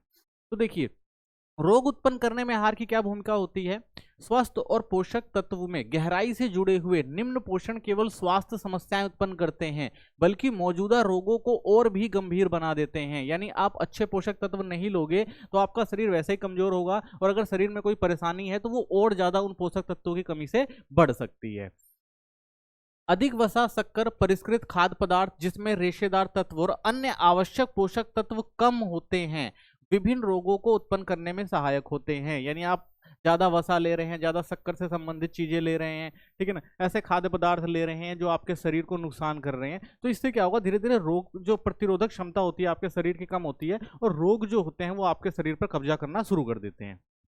उदाहरण, आहार में ओमेगा 3 फैटी एसिड की कमी से हृदय की गंभीर बीमारियां, घातक जिसे हम एरिशीमियम कहते हैं, का खतरा 52% तक बढ़ जाता है। यानी अगर आप अच्छे से भोजन नहीं लेंगे, पौष्टिक भोजन नहीं लेंगे, तो इससे आपके शरीर में क्या होता है, बहुत सारी गंभीर बीमारियां हो सकती है, हृदय रोग जैसी बीमारियां भी हो सकती हैं। दूसरा, रोगों की रोकथाम में आहार की भूमिका। तो रोगों की अगर रोकथाम करनी है तो आहार कैसे महत्वपूर्ण हो जाते हैं आपके लिए। तो देखिए, उचित पोषण स्वास्थ्य की रक्षा करते हैं, संवर्धन करते हैं, अनेक रोग परिस्थितियों की रोकथाम के लिए आवश्यक है। यानी आप उचित पोषक तत्व ले रहे हैं तो आपका जो शरीर है वो स्वस्थ रहेगा और जो बीमारियां हैं उन बीमारियों से लड़ने के लिए क्या होगा, सक्षम रहेगा। तो आहार में आपको फल, सब्जियां, पूर्ण अनाज, दालें और निम्न वसा वाले दुग्ध उत्पाद शामिल करने से हृदय रोग और अन्य जीवन शैली संबंधित बीमारियों का खतरा जो है कम हो जाएगा। ठीक है, यानी आप अच्छा आहार ले रहे हैं, फल, सब्जियां और पूर्ण अनाज, दालें खा रहे हैं, तो इससे क्या होगा, आपका शरीर जो होगा वो तंदुरुस्त होगा, आपके शरीर की जो प्रतिरोधक क्षमता होगी वो बढ़ेगी, जिससे क्या होगा, अगर कोई बीमारी आती भी है तो आपका शरीर जो है उसे एडजस्ट करके ठीक कर लेगा। ठीक है, लेकिन अगर आप ऐसा नहीं करते हैं तो हृदय रोग जैसी गंभीर बीमारियां भी हो जाती हैं। खाद्य पदार्थों में पाए जाने वाले पादप रसायन, जैव क्रिया यौगिक जैसे बीटा कैरोटीन और अन्य एंटी एसिडेट शरीर में रोगों से बचाव संरक्षी भूमिका निभाते हैं। ठीक है, यानी अगर आप एक अच्छा आहार ले रहे हैं तो उन आहार के अंदर जो अच्छे रसायन होते हैं या उनके अंदर जो यौगिक होते हैं वो क्या करते हैं, एंटी एसिड बनाते हैं जो आपके शरीर प्रतिरोधक जो क्षमता होती है उसको बढ़ाते हैं और जो भी रोग उत्पन्न करने वाले जीवाणु होते हैं उनसे रक्षा करते हैं। नेक्स्ट चैप्टर देखते हैं। नेक्स्ट चैप्टर का पहला जो क्वेश्चन है इंपॉर्टेंट, वो है भारत कुपोषण का दोहरा भार उठा रहा है क्यों। तो भारत में आप देखेंगे कुपोषण दो तरह से है। तो भारत में कुपोषण का दोहरा भार है इसलिए उठा रहा है क्योंकि यहाँ आप देखेंगे सबसे एक बड़ी समस्या है अल्पपोषण की। बड़ी आबादी को पर्याप्त भोजन, प्रोटीन, विटामिन और खनिज नहीं मिलते हैं। इससे बच्चों में वृद्धि रुकती है, महिलाओं में एनीमिया जैसी समस्याएं उत्पन्न होती हैं। यानी जितना पर्याप्त पोषण चाहिए एक शरीर को उतना नहीं मिल पाता है, तो उससे क्या होता है, अल्प पोषण की समस्याएं जो बढ़ती हैं और इससे क्या होता है आपके शरीर में भी नुकसान ज्यादा होता है और खासकर महिलाएं और बच्चों में ये चीजें ज्यादा आपको देखने को मिलती हैं।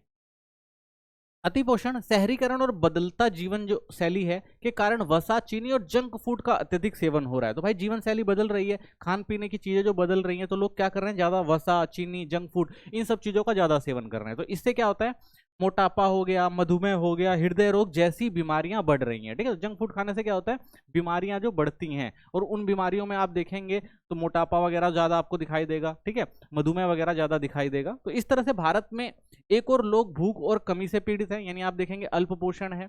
वहीं दूसरी ओर मोटापा और जीवन शैली जन्य रोग बढ़ रहे हैं, यानी आप अपनी जीवन शैली को बदलकर ऐसे पदार्थों का सेवन कर रहे हैं जो आपके शरीर को क्या कर रही है, नुकसान पहुंचा रही है। तो यही दोहरा भार जो है कहलाता है। तो यही दोहरा भार जो दिखने को मिलता है हमें, यानी भारत में जो कुपोषण है वो दोहरी तरह से देखने को मिल रहा है, अल्पपोषण की वजह से और अतिपोषण की भी वजह से।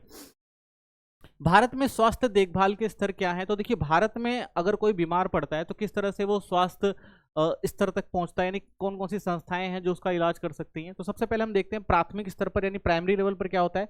तो प्राइमरी लेवल पर आप जो संस्थान देखेंगे उप स्वास्थ्य केंद्र होते हैं या प्राथमिक स्वास्थ्य केंद्र होते हैं। ठीक है, तो ये कहाँ पाए जाते हैं, आप देखेंगे गाँव में जो छोटे कस्बे में स्थित टीकाकरण हो गया और प्रसव सेवा हो गई, सामान्य रोगों की देखभाल हो गई, तो इन सब चीजों पर जोर दिया जाता है। ठीक है ना, जो छोटी बड़ी बीमारियां हो गई या महिलाओं के जो प्रसव संबंधी समस्याएं हैं उनका टीकाकरण करना है, तो वो सारी चीजें जो है यहाँ पर देखी जाती हैं। ठीक है, प्राथमिक स्वास्थ्य केंद्र में। द्वितीयक स्तर क्या होता है, इसमें सामुदायिक स्वास्थ्य केंद्र आते हैं जिसमें जिला अस्पताल आते हैं। तो इसके अंदर क्या होता है, इसमें विशेष डॉक्टर उपलब्ध होते हैं, सामान्य शल्य चिकित्सा, प्रसूति, शिशु रोग और अल्पकालीन सेवाएं होती है। तो यहाँ पर अगर कोई छोटे मोटे ऑपरेशन है या कोई समस्या है तो वो सारी व्यवस्थाएं जो यहाँ पर आपको मिलती हैं सामुदायिक स्वास्थ्य केंद्र के अंदर। तीसरे स्तर में आते हैं आपके मेडिकल कॉलेजों के अस्पताल। ठीक है, ये क्षेत्रीय अस्पताल भी होते हैं, यहाँ विशिष्ट अस्पताल भी आपको देखने को मिलेंगे, अखिल भारतीय आयुर्विज्ञान संस्थान भी देखने को मिलेंगे। तो ये तृतीय स्तर के आप देखेंगे मेडिकल सुविधाएं हैं जो ज्यादातर उच्च स्तरीय विशेषज्ञ सेवाएं देते हैं। यहाँ पर आधुनिक आपको यहाँ पे उपकरण मिलेंगे, शोध और चिकित्सा शिक्षा से जुड़े, यानी जो नई बीमारियां आती हैं उन पर शोध वगैरह यहाँ पर होता है, या ज्यादा गंभीर बीमारियां होती हैं तो उन सबका इलाज जो है यहाँ पर किया जाता है। ठीक है, तो तीन तरह के स्तर हैं भारत के अंदर स्वास्थ्य देखभाल के। पहला प्राथमिक जो छोटे लेवल पर होता है, द्वितीय स्तर जो जिला लेवल पर होता है, तृतीय स्तर पर जो होता है वो पूरे भारत के अंदर आप देखेंगे बड़े स्तर पर जो है बड़ी गंभीर बीमारियों का इलाज यहाँ पर करवाया जाता है। ठीक है, ग्रामीण और शहरी गरीबों की गरीबी कम करने के उपाय लिखिए। तो भाई आप देख रहे हैं कि जो ग्रामीण क्षेत्र और शहरी क्षेत्र है वहाँ पे आपको गरीबी अत्यधिक मात्रा में देखने को मिलती है। ठीक है, तो उनको किस तरह से हम कम कर सकते हैं। तो गरीबी को कम करने के लिए निम्नलिखित उपाय हम देख सकते हैं। सबसे पहले रोजगार पूर्वक योजनाएं चलाकर गरीबों को कार्य उपलब्ध कराना। ठीक है, यानी रोजगार ऐसी योजनाएं बनाए सरकार जिससे क्या हो सके कि लोगों को काम मिल सके और उनकी गरीबी जो है वो कम हो सके। तो सबसे बड़ी गरीबी का कारण होता है लोगों को रोजगार न मिलना।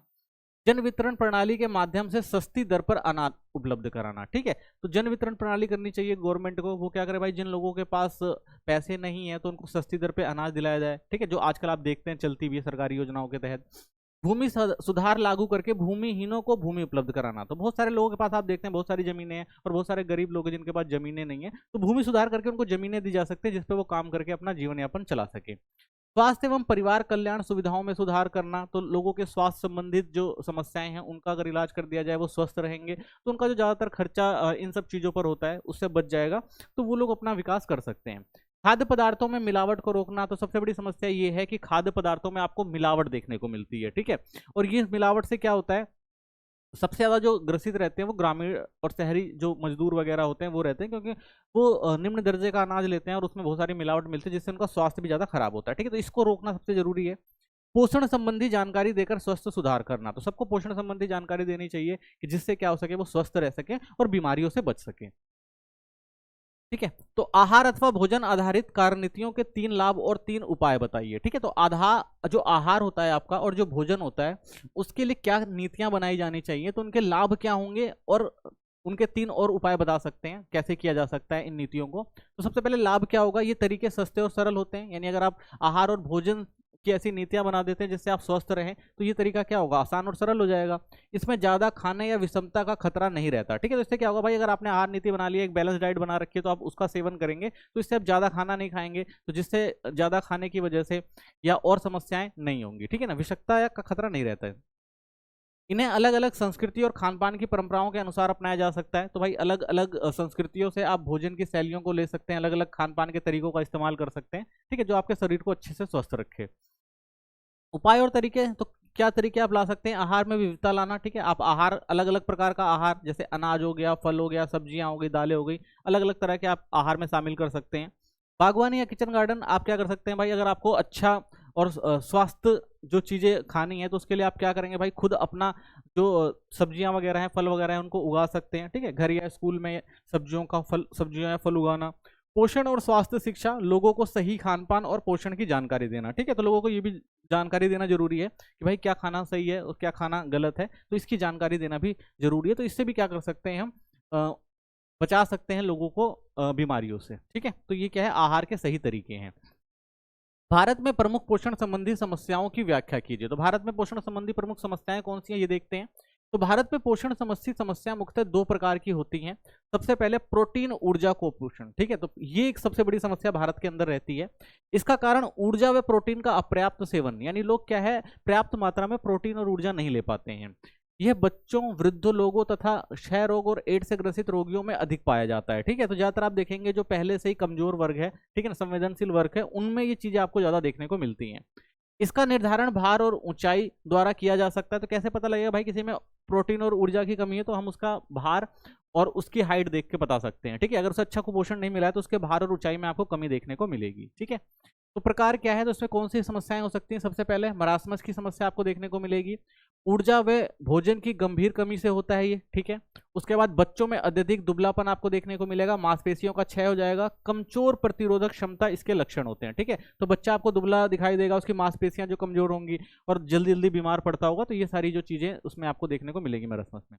फिर आता है आपका क्वासी और कोर। इसमें क्या होता है, प्रोटीन की गंभीर कमी से होता है ये। लक्षण क्या होगा, आप देखेंगे पेट सूजा होगा, बालों का झड़ना होगा, त्वचा पर धब्बे पड़ जाएंगे और कमजोरी रहेगी। ठीक है, तो ये 2 प्रकार की आप बीमारियां देख सकते हैं प्रोटीन और ऊर्जा की कमी से। सूक्ष्म पोषक तत्वों की कमी, तो जो सूक्ष्म पोषक तत्व होते हैं उनकी कमी से भी बहुत सारी समस्याएं होती हैं, बीमारियां होती हैं, जिसमें सबसे पहला आता है लौह तत्व की कमी। तो विकसित व विकासशील देशों में देखने को मिलता है, आपको दोनों जगह देखने को मिलेगा। संवेदनशील वर्ग कौन से होते हैं, यानी किन पे ज्यादा इफेक्ट पड़ता है इसका लौह तत्व की कमी का, किशोरियों पर, ठीक है, गर्भवती महिलाओं पर और विद्यालय बच्चों पर। ठीक है, तो इन पे जो है आप ज्यादा देखेंगे ये जो लौह तत्व की कमी देखने को मिलती है। तो लक्षण क्या होते हैं इसके, तो आप देखेंगे जीभ, नाखून, त्वचा में पीलापन आ जाता है, ध्यान व स्मरण शक्ति में कमी आती है, सामान्य थकान व कमजोरी महसूस होती है। ठीक है, तो ये क्या है, लौह तत्व की कमी के कुछ लक्षण हैं। विटामिन ए की कमी, तो सामान्य कार्य जैसे दृष्टि हो गया, रोग प्रतिरोधकता, वृद्धि व स्वास्थ्य का उपकला होना, यानी धीरे धीरे क्या होता है, ये चीजें जो आपको देखने को मिलेगी विटामिन ए की कमी के कारण। ठीक है, कमी के प्रभाव क्या होंगे, रतौंधी जैसी बीमारियां हो सकती हैं, बच्चों में अंधापन आ सकता है, संक्रमण की अधिकांश संभावना होती है और वृद्धि जो होती है वो रुक जाती है। ठीक है, तो ये क्या है, उसकी कमी के प्रभाव हैं। फिर आता है आयोडीनहीनता विकार। ठीक है, ये भी काफी देखा जाता है। तो आयोडीन की कमी से थायराइड हार्मोन का संश्लेषण कम हो जाता है। ठीक है, अगर आयोडीन की कमी है तो थायराइड हार्मोन जो होगा वो आपका कम विकसित होगा, जिससे क्या होगा, थायराइड ग्रंथि बढ़कर गलकंड उत्पन्न करती है। ठीक है, यानी गले में क्या होता है, सूजन सी आ जाती है। गर्भावस्था में कमी, अगर गर्भावस्था में कमी रही आयोडीन की तो क्या होगा, भ्रूण में मानसिक मंदन और जन्मजात विकृति होगी। तो बच्चा जो पैदा होने वाला है उसकी जो मानसिक शक्ति है वो कमजोर हो सकती है और वो कुछ जन्म लेने के बाद बहुत सारी उसके अंदर विकृति भी आपको देखने को मिलेगी। भारत के राज्य जहां अधिक पाया जाता है तो देखें हिमालय क्षेत्र जैसे जम्मू कश्मीर के अरुणाचल तक, और आंध्र प्रदेश, कर्नाटक, केरल और महाराष्ट्र में आपको ये हीनता दिखाई देती है।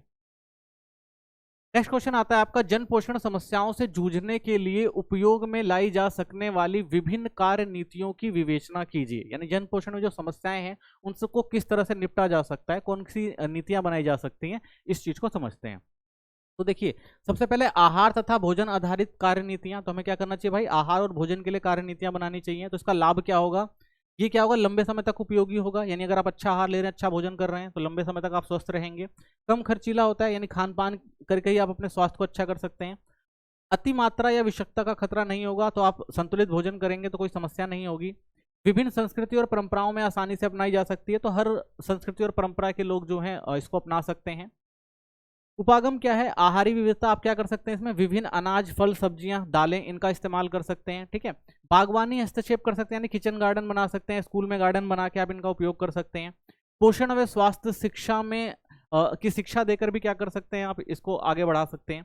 भोजन पुष्टिकरण, जैसे आयोडीन, नमक और आयरन युक्त आटा, तो इन सब चीजों का इस्तेमाल करके आप क्या कर सकते हैं, ये नीतियां बनाकर आप पोषण को और ज्यादा अच्छे से बढ़ा सकते हैं। ठीक है, जो समस्याएं उनको कम कर सकते हैं। दूसरा आता है पोषण आधारित अथवा औषधीय दृष्टिकोण। ठीक है, तो इसमें क्या कर सकते हैं आप भाई, पोषण आधारित जो औषधीय दृष्टिकोण है उसके द्वारा भी स्वस्थ रह सकते हैं, जो कमियां उनको दूर कर सकते हैं। जैसे संवेदनशील समूह हो गए, जैसे गर्भवती महिलाएं हो गई या बच्चे हो गए, तो पूरक भोजन या दवाएं दी जाती है। यानी अगर उनमें कुछ कमी है, विटामिन, प्रोटीन की, कैल्शियम की, तो क्या कर सकते हैं, उनके लिए दवाइयां दे सकते हैं, जिससे वो उनकी जो विकार है, उनके अंदर जो कमियां हैं वो हटाई जा सकें। ये अल्पकालीन नीति होती है, लेकिन ये कुछ समय तक ही काम करती है। ठीक है, हमेशा दवाई नहीं खाई जा सकती, महंगी होती है, दवाइयाँ जो आती हैं वो महंगी आती हैं। ठीक है, और अलग अलग पोषक तत्वों के लिए अलग अलग लक्ष्य समूह बनाया जाते हैं। तो सबसे बड़ी समस्या है कि भाई अगर आपके पास अंदर बहुत सारी पोषक तत्वों की कमी है, तो आपको अलग अलग प्रकार की दवाइयाँ लेनी पड़ेगी। तो ये भी एक समस्या का विषय रहता है। सार्वजनिक स्वास्थ्य पोषण का दायरा क्या है, इस क्षेत्र में करियर के कुछ विकल्पों को सूचीबद्ध करें। तो सार्वजनिक स्वास्थ्य पोषण के लिए आप कौन कौन से करियर चुन सकते हैं, तो एक पोषण विशेषज्ञ सामुदायिक स्तर पर विभिन्न क्षेत्रों में अपनी सेवाएं प्रदान कर सकता है। तो अलग अलग क्षेत्रों में काम कर सकता है, जैसे अस्पताल एवं स्वास्थ्य सेवाओं में काम कर सकता है। जैसे कोई समस्या, जो भी बीमारियां हैं रोकथाम के लिए, वो संवर्धन शिक्षा से जुड़े कार्यक्रमों में भाग ले सकता है। ठीक है, जो भी अस्पताल संबंधित स्वास्थ्य सेवाएं होती है उसमें भाग लेकर। शैक्षिक व बाल विकास सेवाएं, तो शैक्षणिक योग्यता और विशेषज्ञता के आधार पर विभिन्न स्तरों पर कार्य कर सकता है। ठीक है, वो अपनी योग्यता को शिक्षा में जाहिर करके और लोगों को परामर्श दे सकता है। सरकारी स्तर पर भी क्या कर सकता है, वो परामर्शदाता, सलाहकार या नीतियां निर्धारण समितियों के सदस्य बन सकता है। तो सरकारी स्तर पर भी भाई लोगों को स्वस्थ रहने से संबंधित और भोजन संबंधित चीजों को बताने के लिए मदद कर सकते हैं। विकासात्मक कार्यक्रम, तो स्वैच्छिक एवं अंतर्राष्ट्रीय संस्थाओं के माध्यम से, तो भाई विकास कैसे किया जाए, ऐसे कार्यक्रमों में वो क्या कर सकते हैं, अपना योगदान दे सकते हैं। पोषण कार्यक्रम बना सकते हैं, तो विभिन्न लक्ष्यों और समूहों के लिए बड़े पैमाने पर पोषण आहार योजनाएं बनाई जा सकती हैं कि अलग अलग समूहों को लोग किस तरह से पोषण तत्व पहुंचाए जाने चाहिए, क्या क्या नीतियां बनाई चाहिए, तो उस पर काम कर सकते हैं। विद्यालय स्वास्थ्य, यानी विद्यालयों में स्वास्थ्य कार्य और आहार संबंधी मार्गदर्शन कर सकते हैं। तो विद्यालयों में भी क्या कर सकते हैं वो भाई, स्वास्थ्य संबंधी और आहार संबंधी मार्गदर्शन कर सकते हैं। शिक्षण, शोध व उद्योग में भी काम कर सकते हैं। तो कल्याणकारी व शोध पूर्वक गतिविधियों में भी योगदान दे सकते हैं कि भाई शिक्षण में भी शिक्षा के तौर पर काम कर सकते हैं, शिक्षक के तौर पर, या कोई शोध कर सकते हैं भाई, जो भी पोषण से संबंधित समस्याएं, या कोई उद्योग है, उद्योग में को किस तरह से आगे बढ़ाया जाए, इसके लिए जो पोषण सलाहकार वगैरह की भूमिका निभा सकते हैं। तो ये सारे विकल्प हैं। अल्प पोषण के उत्तरदायी कारक लिखिए। तो अल्प पोषण के कौन कौन से कारक उत्तरदायी होते हैं, तो इनको हम 3 स्तरों में बांटते हैं। सबसे पहला आता है व्यक्तिगत स्तर पर जो पोषण होता है, तत्कालिक कारण जो होते हैं, इसमें आपका कुपोषण हो सकता है, अक्षमता हो सकती है, मृत्यु हो सकती है, रोग भी देखने को मिलते हैं। ठीक है, तो ये व्यक्तिगत स्तर पर आप देखते हैं जो अल्प पोषण के कारण होते हैं। दूसरा, घरेलू या पारिवारिक कारण भी हो सकता है, जिसमें आप देखेंगे भाई भोजन की अपर्याप्त उपलब्धता, अगर भोजन उपलब्ध नहीं है तो भी आप देखेंगे भाई अल्प पोषण आपको देखने को मिलेगा। मातृ एवं शिशु देखभाल में अपर्याप्त तरीके, यानी बच्चे और माँ का अगर अच्छे से देखभाल नहीं रखी जा रही, उनको पोषण नहीं दिया जा रहा है। स्वच्छ जल और सफाई का अभाव है तो आपको देखने को मिलेगा।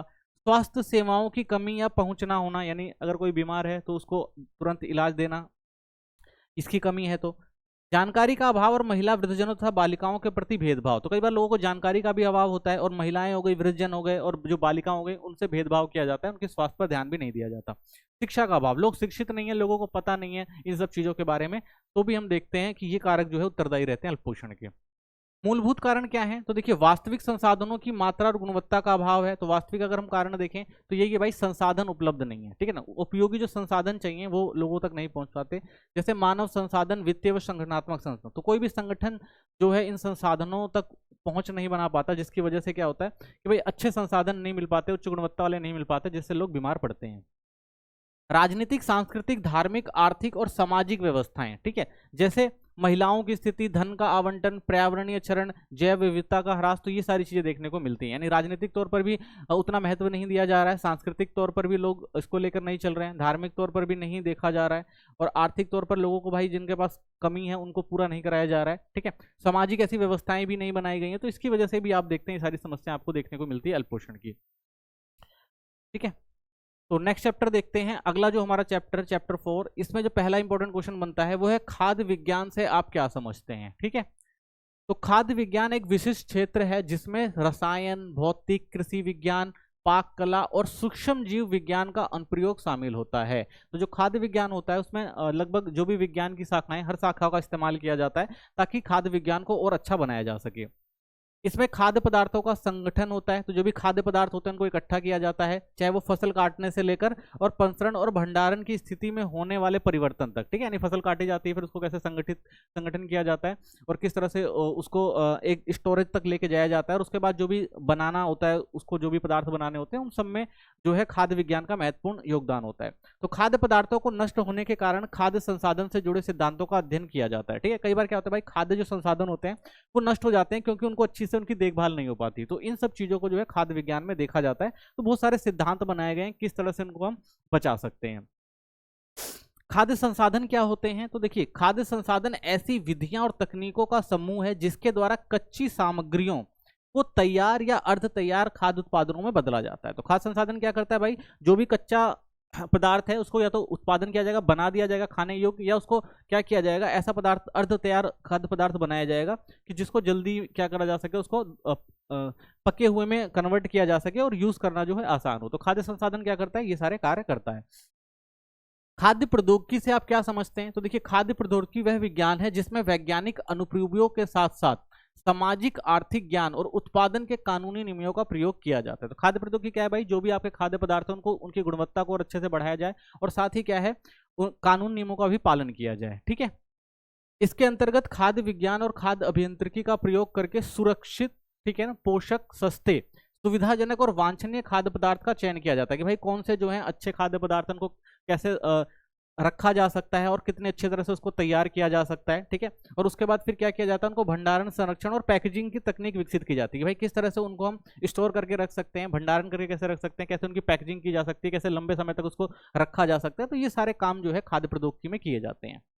खाद्य उत्पादन का क्या अर्थ है, तो देखिए खाद्य उत्पादन में खाद्य प्रौद्योगिकी के सिद्धांतों का उपयोग करके बड़ी मात्रा में खाद्य पदार्थ तैयार किए जाते हैं ताकि बढ़ती हुई जनसंख्या की विविध मांगों को पूरा किया जाए। तो खाद्य उत्पादन का मतलब क्या है भाई, कि जनसंख्या बढ़ रही है और लोगों की मांग भी ज्यादा बढ़ रही है। तो खाद्य उत्पादन क्या करता है भाई, बड़े पैमाने पर क्या करता है, खाद्य उत्पादन करता है, यानी खाद्य से संबंधित सामग्री को बनाता है और उसको स्टोर करके रखता है ताकि लंबे समय तक उसको यूज किया जा सके, क्योंकि जनसंख्या बढ़ रही है और लोगों की डिमांड भी जो है वो ज्यादा बढ़ रही है। ठीक है, ऐसे कारण लिखिए जिनसे विभिन्न प्रकार के उत्पादों और नई प्रौद्योगिकी की मांग एवं आवश्यकता बढ़ी है। तो देखिए विभिन्न प्रकार के उत्पादों और नई प्रौद्योगिकी की मांग एवं आवश्यकता निम्न कारणों से बढ़ी है। तो बहुत सारी चीजों के जो प्रौद्योगिकी के आने की वजह से बहुत सारी जो चीजें हैं उनकी मांग बढ़ रही है, जिसमें जीवन शैली में परिवर्तन आ रहा है इसकी वजह से भी, क्योंकि लोगों की जरूरतें और उपभोग की आदतें बदल रही हैं। तो इसलिए भी आप देखेंगे भाई जो मांग है, खाद्य मांग है, वो ज्यादा बढ़ती है।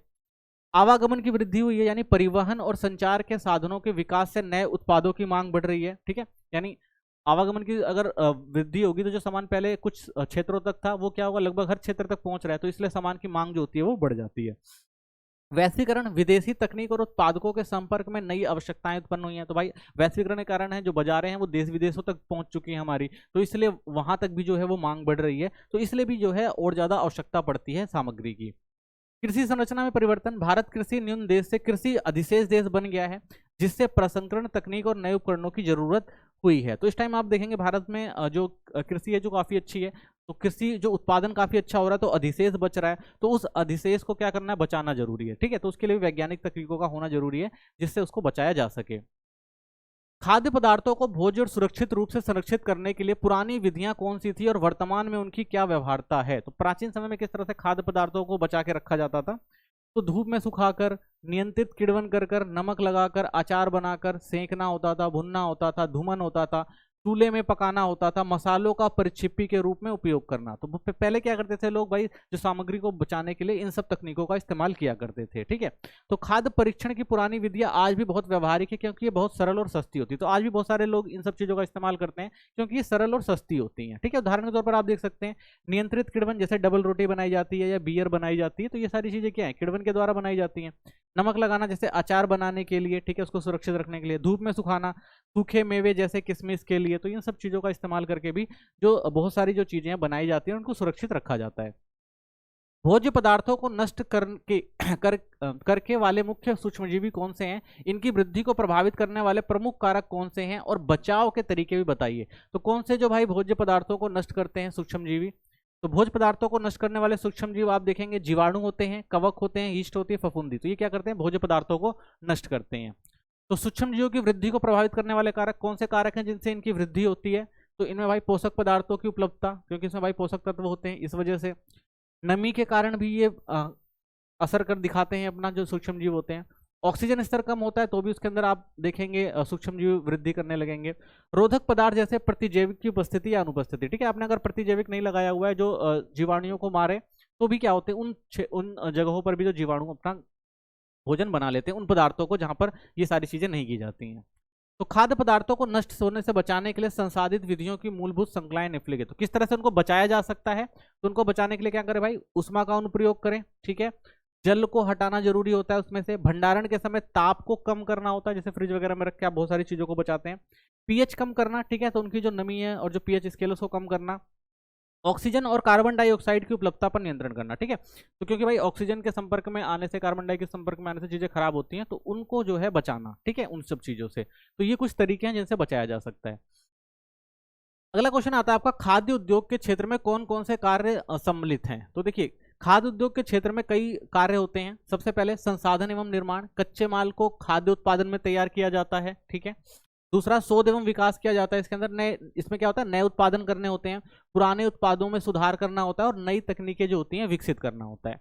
खाद्य सुरक्षा इसमें सुनिश्चित की जाती है, यानी उपभोक्ता तक सुरक्षित भोजन पहुंचाना। ठीक है, फिर आता है आपका गुणवत्ता की निगरानी और नियंत्रण रखना, यानी उत्पादन की जांच और सुधार करना कि भाई उत्पादन जो है वो सही से हो रहा है, उसकी गुणवत्ता ठीक है या नहीं है, इन सब चीजों को भी देखना होता है इसमें।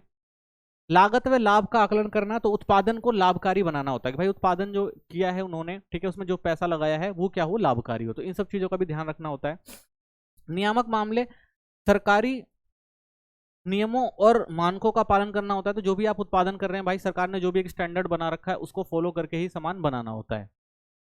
खाद्य पदार्थों के वर्गों का वर्गीकरण कीजिए। तो खाद्य पदार्थों को कितने वर्गों में बांटा जा सकता है, तो देखिए सबसे पहला आता है विकार्य खाद्य पदार्थ। ठीक है, ये क्या होते हैं, ये 1 या 2 दिन में खराब हो जाते हैं। उदाहरण जैसे दूध, दही हो गया, मछली, मांस हो गया, तो ये क्या होते हैं, विकार्य पदार्थ होते हैं। दूसरा आता है अर्ध विकार्य पदार्थ, ये 1-2 सप्ताह तक सुरक्षित रहते हैं। ठीक है, रूपांतरित तने वाली फलें होंगे, जैसे 2-4 सप्ताह तक भी सही रहती हैं, जैसे फल हो गई, सब्जियां हो गई, प्याज हो गए, आलू हो गए, तो इन्हें क्या किया जाता है, अर्ध विकार्य, जो 1 या 2 सप्ताह तक रहते हैं। फिर आते हैं आपके अविकार्य खाद्य पदार्थ, ये 1 वर्ष या उससे अधिक समय तक सुरक्षित रखते हैं। उदाहरण के तौर पर जैसे अनाज हो गई, दालें हो गई, तिलहन हो गई, तो ये क्या होते हैं, अविकार्य खाद्य पदार्थ। तो खाद्य पदार्थों को 3 वर्गों में बांटा जा सकता है। नेक्स्ट क्वेश्चन आता है, खाद्य पदार्थ किन कारणों से संसाधित किए जाते हैं। तो देखिए, खाद्य पदार्थ संसाधित करने के कारण है, सबसे पहला खाद्य पदार्थों को सुरक्षा काल बढ़ाने के लिए कि भाई उनकी जो टाइम पीरियड है वो बढ़ जाए खाद्य पदार्थों का। परिवहन, संचार और औद्योगिकरण की बढ़ती आवश्यकताओं को पूरा करने के लिए, क्योंकि भाई आजकल जो सामान है वो एक स्थान से दूसरे स्थान तक ले जाया जाता है। ठीक है, तो टाइम लगता है, तो उनकी जो भी आवश्यकताएं हैं उनको पूरा करने के लिए। उपभोक्ताओं की गुणवत्ता, स्वाद और सुरक्षित पैकेजिंग वाली वस्तुओं की उपेक्षा करने के लिए कि भाई जो भी सामान बन रहा है उसकी गुणवत्ता अच्छी हो, ठीक है ना, और सुरक्षित हो और अच्छे से पैकिंग की जाए। ठीक है, तो इसलिए संसाधित किया जाता है। रसायन, कीटनाशक और परीक्षक से मुक्त खाद्य उपलब्ध कराने के लिए कि भाई कोई भी इसमें रसायन, कीटनाशक या कोई ऐसी चीज ना डाली जाए जिससे क्या हो, स्वास्थ्य खराब हो। खाद्य पदार्थों की प्रकृति, सुगंध और स्वाद बनाए रखने के लिए, और क्या है भाई, जो भी खाद्य पदार्थ है वो जैसा है वैसा ही रहे। ठीक है, अगर उसको अच्छे से संसाधित करके रखा जाएगा तो उसकी जो सुगंध और स्वाद है वो बची रह जाती है। कामकाजी महिलाओं की सुविधाओं को ध्यान में रखते हुए, भाई अगर कोई कामकाजी महिलाएं वो रोज खाना नहीं बना सकती, तो क्या करती है भाई, इन सब चीजों को स्टोर करके रख लेती है, जो अर्ध पके हुए सामान होते हैं और जल्दी तैयार कर लेते हैं, तो उससे भी इनको फायदा होता है। मौसमी खाद को पूरे वर्ष उपलब्ध कराने के लिए, तो भाई कुछ ऐसे अनाज होते हैं जो एक मौसम में पाए जाते हैं, अगर उनको अच्छे से संसाधित करके रखा जाए तो पूरे साल यूज किया जा सकता है। खाद्य सुरक्षा और रोजगार के अवसर बढ़ाने के लिए, ठीक है। तो इससे क्या होता है, जो संसाधित किए जाते हैं तो इससे लोगों को क्या होता है, रोजगार मिलता है और खाद्य सुरक्षा बढ़ती है, यानी लंबे समय तक हम क्या कर सकते हैं, खाद्य उत्पादन को स्टोर करके रख सकते हैं, ठीक है। तो ये जो है कुछ कारण है जिसके कारण संशोधित किया जाता है। खाद्य परीक्षण की वर्तमान स्थिति तक इसके विकास का संक्षिप्त विवरण दीजिए। तो खाद्य परीक्षण की वर्तमान स्थिति क्या है, इनको देखते हैं। तो इनके जो प्रमुख चरण होते हैं, सबसे पहला अगर आप देखेंगे, जो खाद्य परीक्षण की शुरुआत हुई थी वो 1810 में निकोलस एम्पर्ट ने की थी। कैनिंग डिब्बा वन की प्रक्रिया विकसित करी थी। तो इन्होंने सबसे पहले डिब्बा वन प्रक्रिया विकसित की थी कि भाई किस तरह से हम डिब्बे में बंद करके भी खाद्य पदार्थ को रख सकते हैं लंबे समय तक। फिर उसके बाद 1864 में लुई पास्चर अंगूरी शराब व दूध पर शोध कर पश्चीकरण प्रक्रिया विकसित करी, ठीक है। तो इन्होंने क्या किया भाई कि लंबे समय तक अंगूर और जो शराब होती है उसको, अंगूरी जो शराब है उसको और जो दूध है उसको कैसे लंबे समय तक बचा के रखा जा सकता है, इस पर उन्होंने शोध किया था और एक नई तकनीक दी थी, पश्चुरीकरण। फिर आता है 20वीं सदी में, प्रथम व द्वितीय विश्व युद्ध में सैनिकों हेतु सुरक्षित भोजन की जरूरत पड़ती थी। भाई सैनिक लंबे समय तक लड़ते रहते थे और उनको खाने की जरूरत होती थी। तो कई बार क्या होता था भाई, खाना जो टाइम से नहीं पहुंच पाता था, तो स्टोर करके रखने के लिए की शुरुआत करी गई उस टाइम। अंतरिक्ष अनुसंधान से फ्रिज ड्राइंग तकनीक विकसित की गई। तो अंतरिक्ष अनुसंधान के लिए जाना पड़ता था भाई, बहुत लंबा समय लगता था। तो उस समय उनके लिए किस तरह से भाई भोजन को बचा के रखा जाए, तो एक फ्रिज डाइनिंग यानी फ्रिज करके किसी चीज को स्टोर करके किस तरह से बचाया जा सकता है, ये तकनीक विकसित हुई थी उस टाइम। रेडी टू ईट व पैकेज फूड का उत्पादन इसी टाइम में शुरू हुआ कि भाई जैसे होता है ना 2 मिनट में मैगी तैयार हो जाती है, तो ये रेडी टू फूड होता। तो इस तरह के भोजन की शुरुआत जो इस टाइम शुरू हुई। वर्तमान स्थिति में देखें तो वैश्वीकरण से विभिन्न देशों की व्यंजन शैली अपनाई जा रही है। तो वैश्वीकरण ने क्या किया भाई, एक देश से दूसरे देश को कनेक्ट किया है। संस्कृति के साथ साथ खान पान की जो चीजें हैं वो भी विकसित हुई हैं, जैसे पिज्जा बर्गर वगैरह आप देख सकते हैं, ठीक है। और साथ ही आज देखेंगे आप, फ्रीजिंग हो गया, कैनिंग हो गया, पशुजीकरण हो गया और वैक्यूम पैकेजिंग का प्रयोग हो गया। तो ये सारी तकनीक विकसित करी गई है जिससे भोजन को लंबे समय तक बचाया रखा जा सके, ठीक है। तो उद्देश्य क्या है, वही सुरक्षित हो रहे भोजन, ताजा रहे, रसायन मुक्त रहे और पोषण युक्त रहे भोजन। इसके लिए जो है ये सारी तकनीकें अपनाई गई हैं और नए नए शोध करी गए हैं, नए नए चीज़ों की खोज करी गई है। तो किस तरह से भाई अनाज को लंबे समय तक बचाया जा सकता है और अच्छा रखा जा सकता है, ठीक है। खाद्य प्रसंस्करण और प्रौद्योगिकी में लगे हुए व्यवसायिकों में कौन से ज्ञान और कौशल होना चाहिए। तो भाई जो भी खाद्य प्रसंस्करण और प्रौद्योगिकी से जुड़े हुए हैं उनके अंदर कुछ कौशल होना बहुत जरूरी है, ठीक है। जैसे सामग्री के रूप में खाद्य, उसे भाई जो भी खाद्य पदार्थ है सामग्री के रूप में उनकी जानकारी होनी चाहिए, ठीक है। जैसे खाद्य पदार्थों की प्रकृति क्या है, गुण क्या है, पोषक तत्व क्या है, गुणवत्ता की लागत कितनी है और आकलन कितना है, इन सबको जानना जरूरी होता है उसे। खाद्य स्वच्छता, सुरक्षा और आईटी, ठीक है ना, इंफॉर्मेशन टेक्नोलॉजी, इन सब चीजों का प्रयोग भी आना चाहिए जो खाद्य प्रसंस्करण में काम कर रहे हैं, ठीक है। दूसरा, खाद्य उत्पादन का विकास होना चाहिए, यानी बड़े पैमाने पर उत्पादन और पाक कला कौशल होना चाहिए। यानी बड़े पैमाने पर अगर लोगों को उत्पादन करके देना है सामान का या फिर खाना बना के देना है तो उसकी जानकारी होनी चाहिए। गुणवत्ता नियंत्रण और परीक्षण होना चाहिए, यानी उसको पता होना चाहिए भाई कितनी गुणवत्ता में कितना संसाधन की जरूरत है, कितनी सामग्री की जरूरत है। पैकेजिंग, लेबलिंग और विपणन विपणन की समझ होनी चाहिए, भाई किस तरह से पैकेजिंग करी जाएगी भोजन की और किस तरह से उसमें लेबलिंग करी जाएगी, ठीक है ना, और किस तरह से बाजार तक पहुंचाया जाएगा। तो ये सारी समझ भी जो होनी चाहिए, ठीक है। रेसिपी विकास भी होना चाहिए उसके अंदर, यानी पाक कला व संगठनों का मापन तोलने की दक्षता कि भाई जो खाना बनाया जा रहा है उसमें कितनी सामग्री का इस्तेमाल होगा, ये कला आनी चाहिए। नई रेसिपी तैयार करने का नौचार भी होना चाहिए कि भाई नई नई रेसिपी, नए तरह के भोजन बनाने से आना चाहिए उसे, ठीक है। स्वच्छता, सुरक्षा और उपकरणों का सही प्रयोग, तो भाई उसे जो भी पाक कला के दौरान यानी जो भी भोजन या खाद्य पदार्थ बनाए जा रहे हैं तो वो स्वच्छ होने चाहिए, उनकी सुरक्षा पर ध्यान देना चाहिए और उनके लिए किन किन उपकरणों की जरूरत है ये सब चीजें भी उसको आनी चाहिए। नेक्स्ट क्वेश्चन देखते हैं। अगला जो हमारा क्वेश्चन है वह है खाद्य प्रौद्योगिकी की मांग एवं आवश्यकता के कारण। तो खाद्य प्रौद्योगिकी की मांग क्यों बढ़ी है, तो सबसे पहला कारण है भाई कृषि उत्पादकों का भंडारण व प्रसंस्करण। तो भारत में कृषि उत्पादन बढ़ा है तो इसकी आवश्यकता भी हुई है क्योंकि भाई जितना ज्यादा कृषि उत्पादन होगा उसको बचाने की उतनी ज्यादा जरूरत होगी, ठीक है। तो अच्छे से उनको क्या करना, भंडारण करने के लिए भी जो है इसकी मांग बढ़ी है। दूसरा, जीवन शैली में परिवर्तन है, तो लोग कम समय में सुविधाजनक भोजन चाहते हैं तो उसके लिए भी क्या है इसकी जरूरत पड़ती है आपको खाद्य प्रौद्योगिकी की, क्योंकि वही क्या कर सकता है भाई भोजन में ऐसी परिवर्तन ला सकता है जिससे आसानी से कम समय में और सुविधाजनक भोजन मिल सके।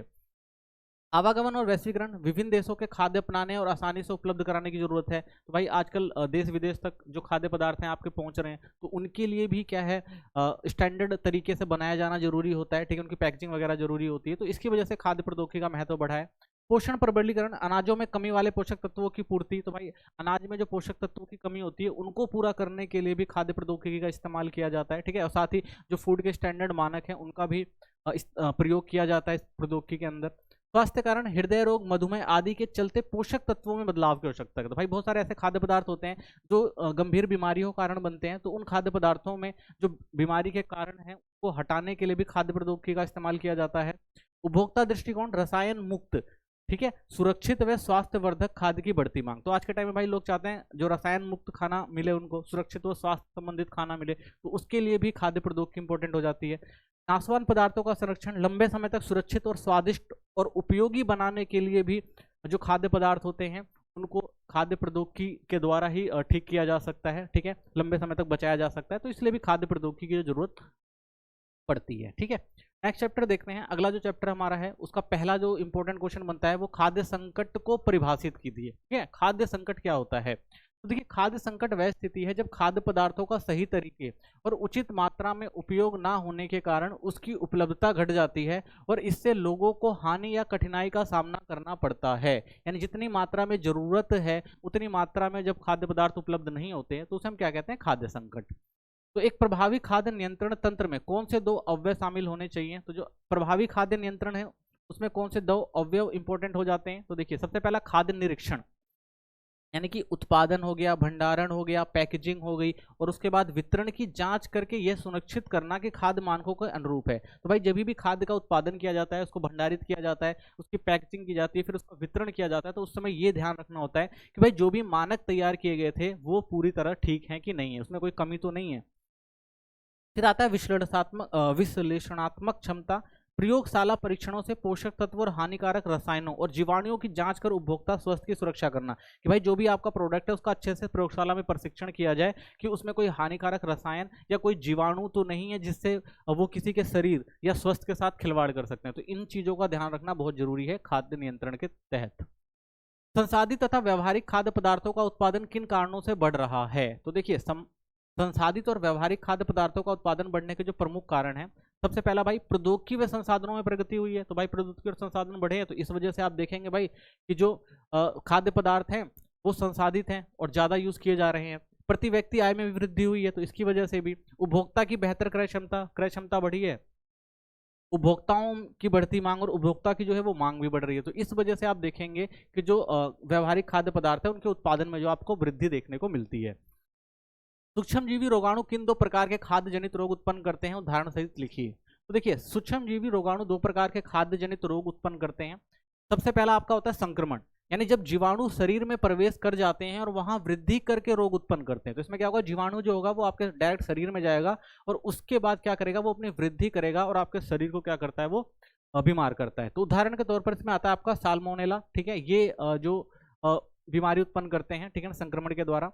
दूसरा आता है अविषलुप्तता, जबकि जीवाणु भोजन में विष छोड़ देते हैं। यानी ये क्या करेंगे भाई, भोजन में विष छोड़ेंगे और ये विष खाने पर रोग पैदा करते हैं, यानी वो खाने को क्या करेंगे, खराब करेंगे, फिर आप वो खाना खाएंगे तो आपका जो शरीर होगा वो बीमार पड़ेगा। ठीक है, उदाहरण के तौर पर देखें तो स्टेफिलोकोकस ऑरियस, ठीक है, तो ये जो है जीवाणु होता है इसके अंदर। ठीक है, खाद्य मानकों, गुणवत्ता, शोध और व्यापार से संबंधित प्रमुख अंतरराष्ट्रीय संस्थान और समझौतों का वर्णन कीजिए। तो खाद्य मानक कौन कौन से बनाए गए हैं इनको देखते हैं। तो वर्तमान समय में अनेक अंतरराष्ट्रीय संस्थान हैं और समझौते हैं जो खाद्य सुरक्षा यानी खाद्य को अच्छा बनाने, उनकी गुणवत्ता सुधारने और शोध और अंतरराष्ट्रीय व्यापार को बढ़ावा देने में प्रयोग करते हैं। तो वो क्या करते हैं भाई कि जो भी खाद्य पदार्थ है उनकी गुणवत्ता को बढ़ाने का काम करेंगे। ठीक है, उनको देखेंगे सही मानक पे बनाए गए हैं कि नहीं बनाए गए हैं। ठीक है, जो अंतरराष्ट्रीय जो स्तर और जो मानक बनाए गए हैं उन पे वो फिट होते हैं कि नहीं होते। ठीक है, ये जरूरी है क्योंकि भाई आजकल जो है भोजन एक देश से दूसरे देश तक जाता है तो उसकी क्वालिटी और जो उसकी गुणवत्ता है वो अच्छी होनी चाहिए। तो इसके लिए सबसे पहले आप देखें कोडेक्स एलिमिनेट्रियम कमीशन, जिसे CAC कहते हैं।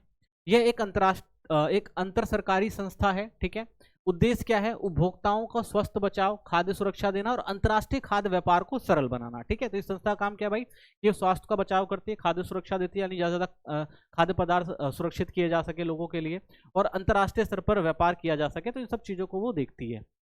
सदस्य 2017 में 187 सदस्य देश थे और एक सदस्य संगठन यूरोपीय समुदाय। ठीक है, तो टोटल कितने 187 जो इसमें देश हैं और एक जो सदस्य संगठन है जो यूरोपीय समुदाय है।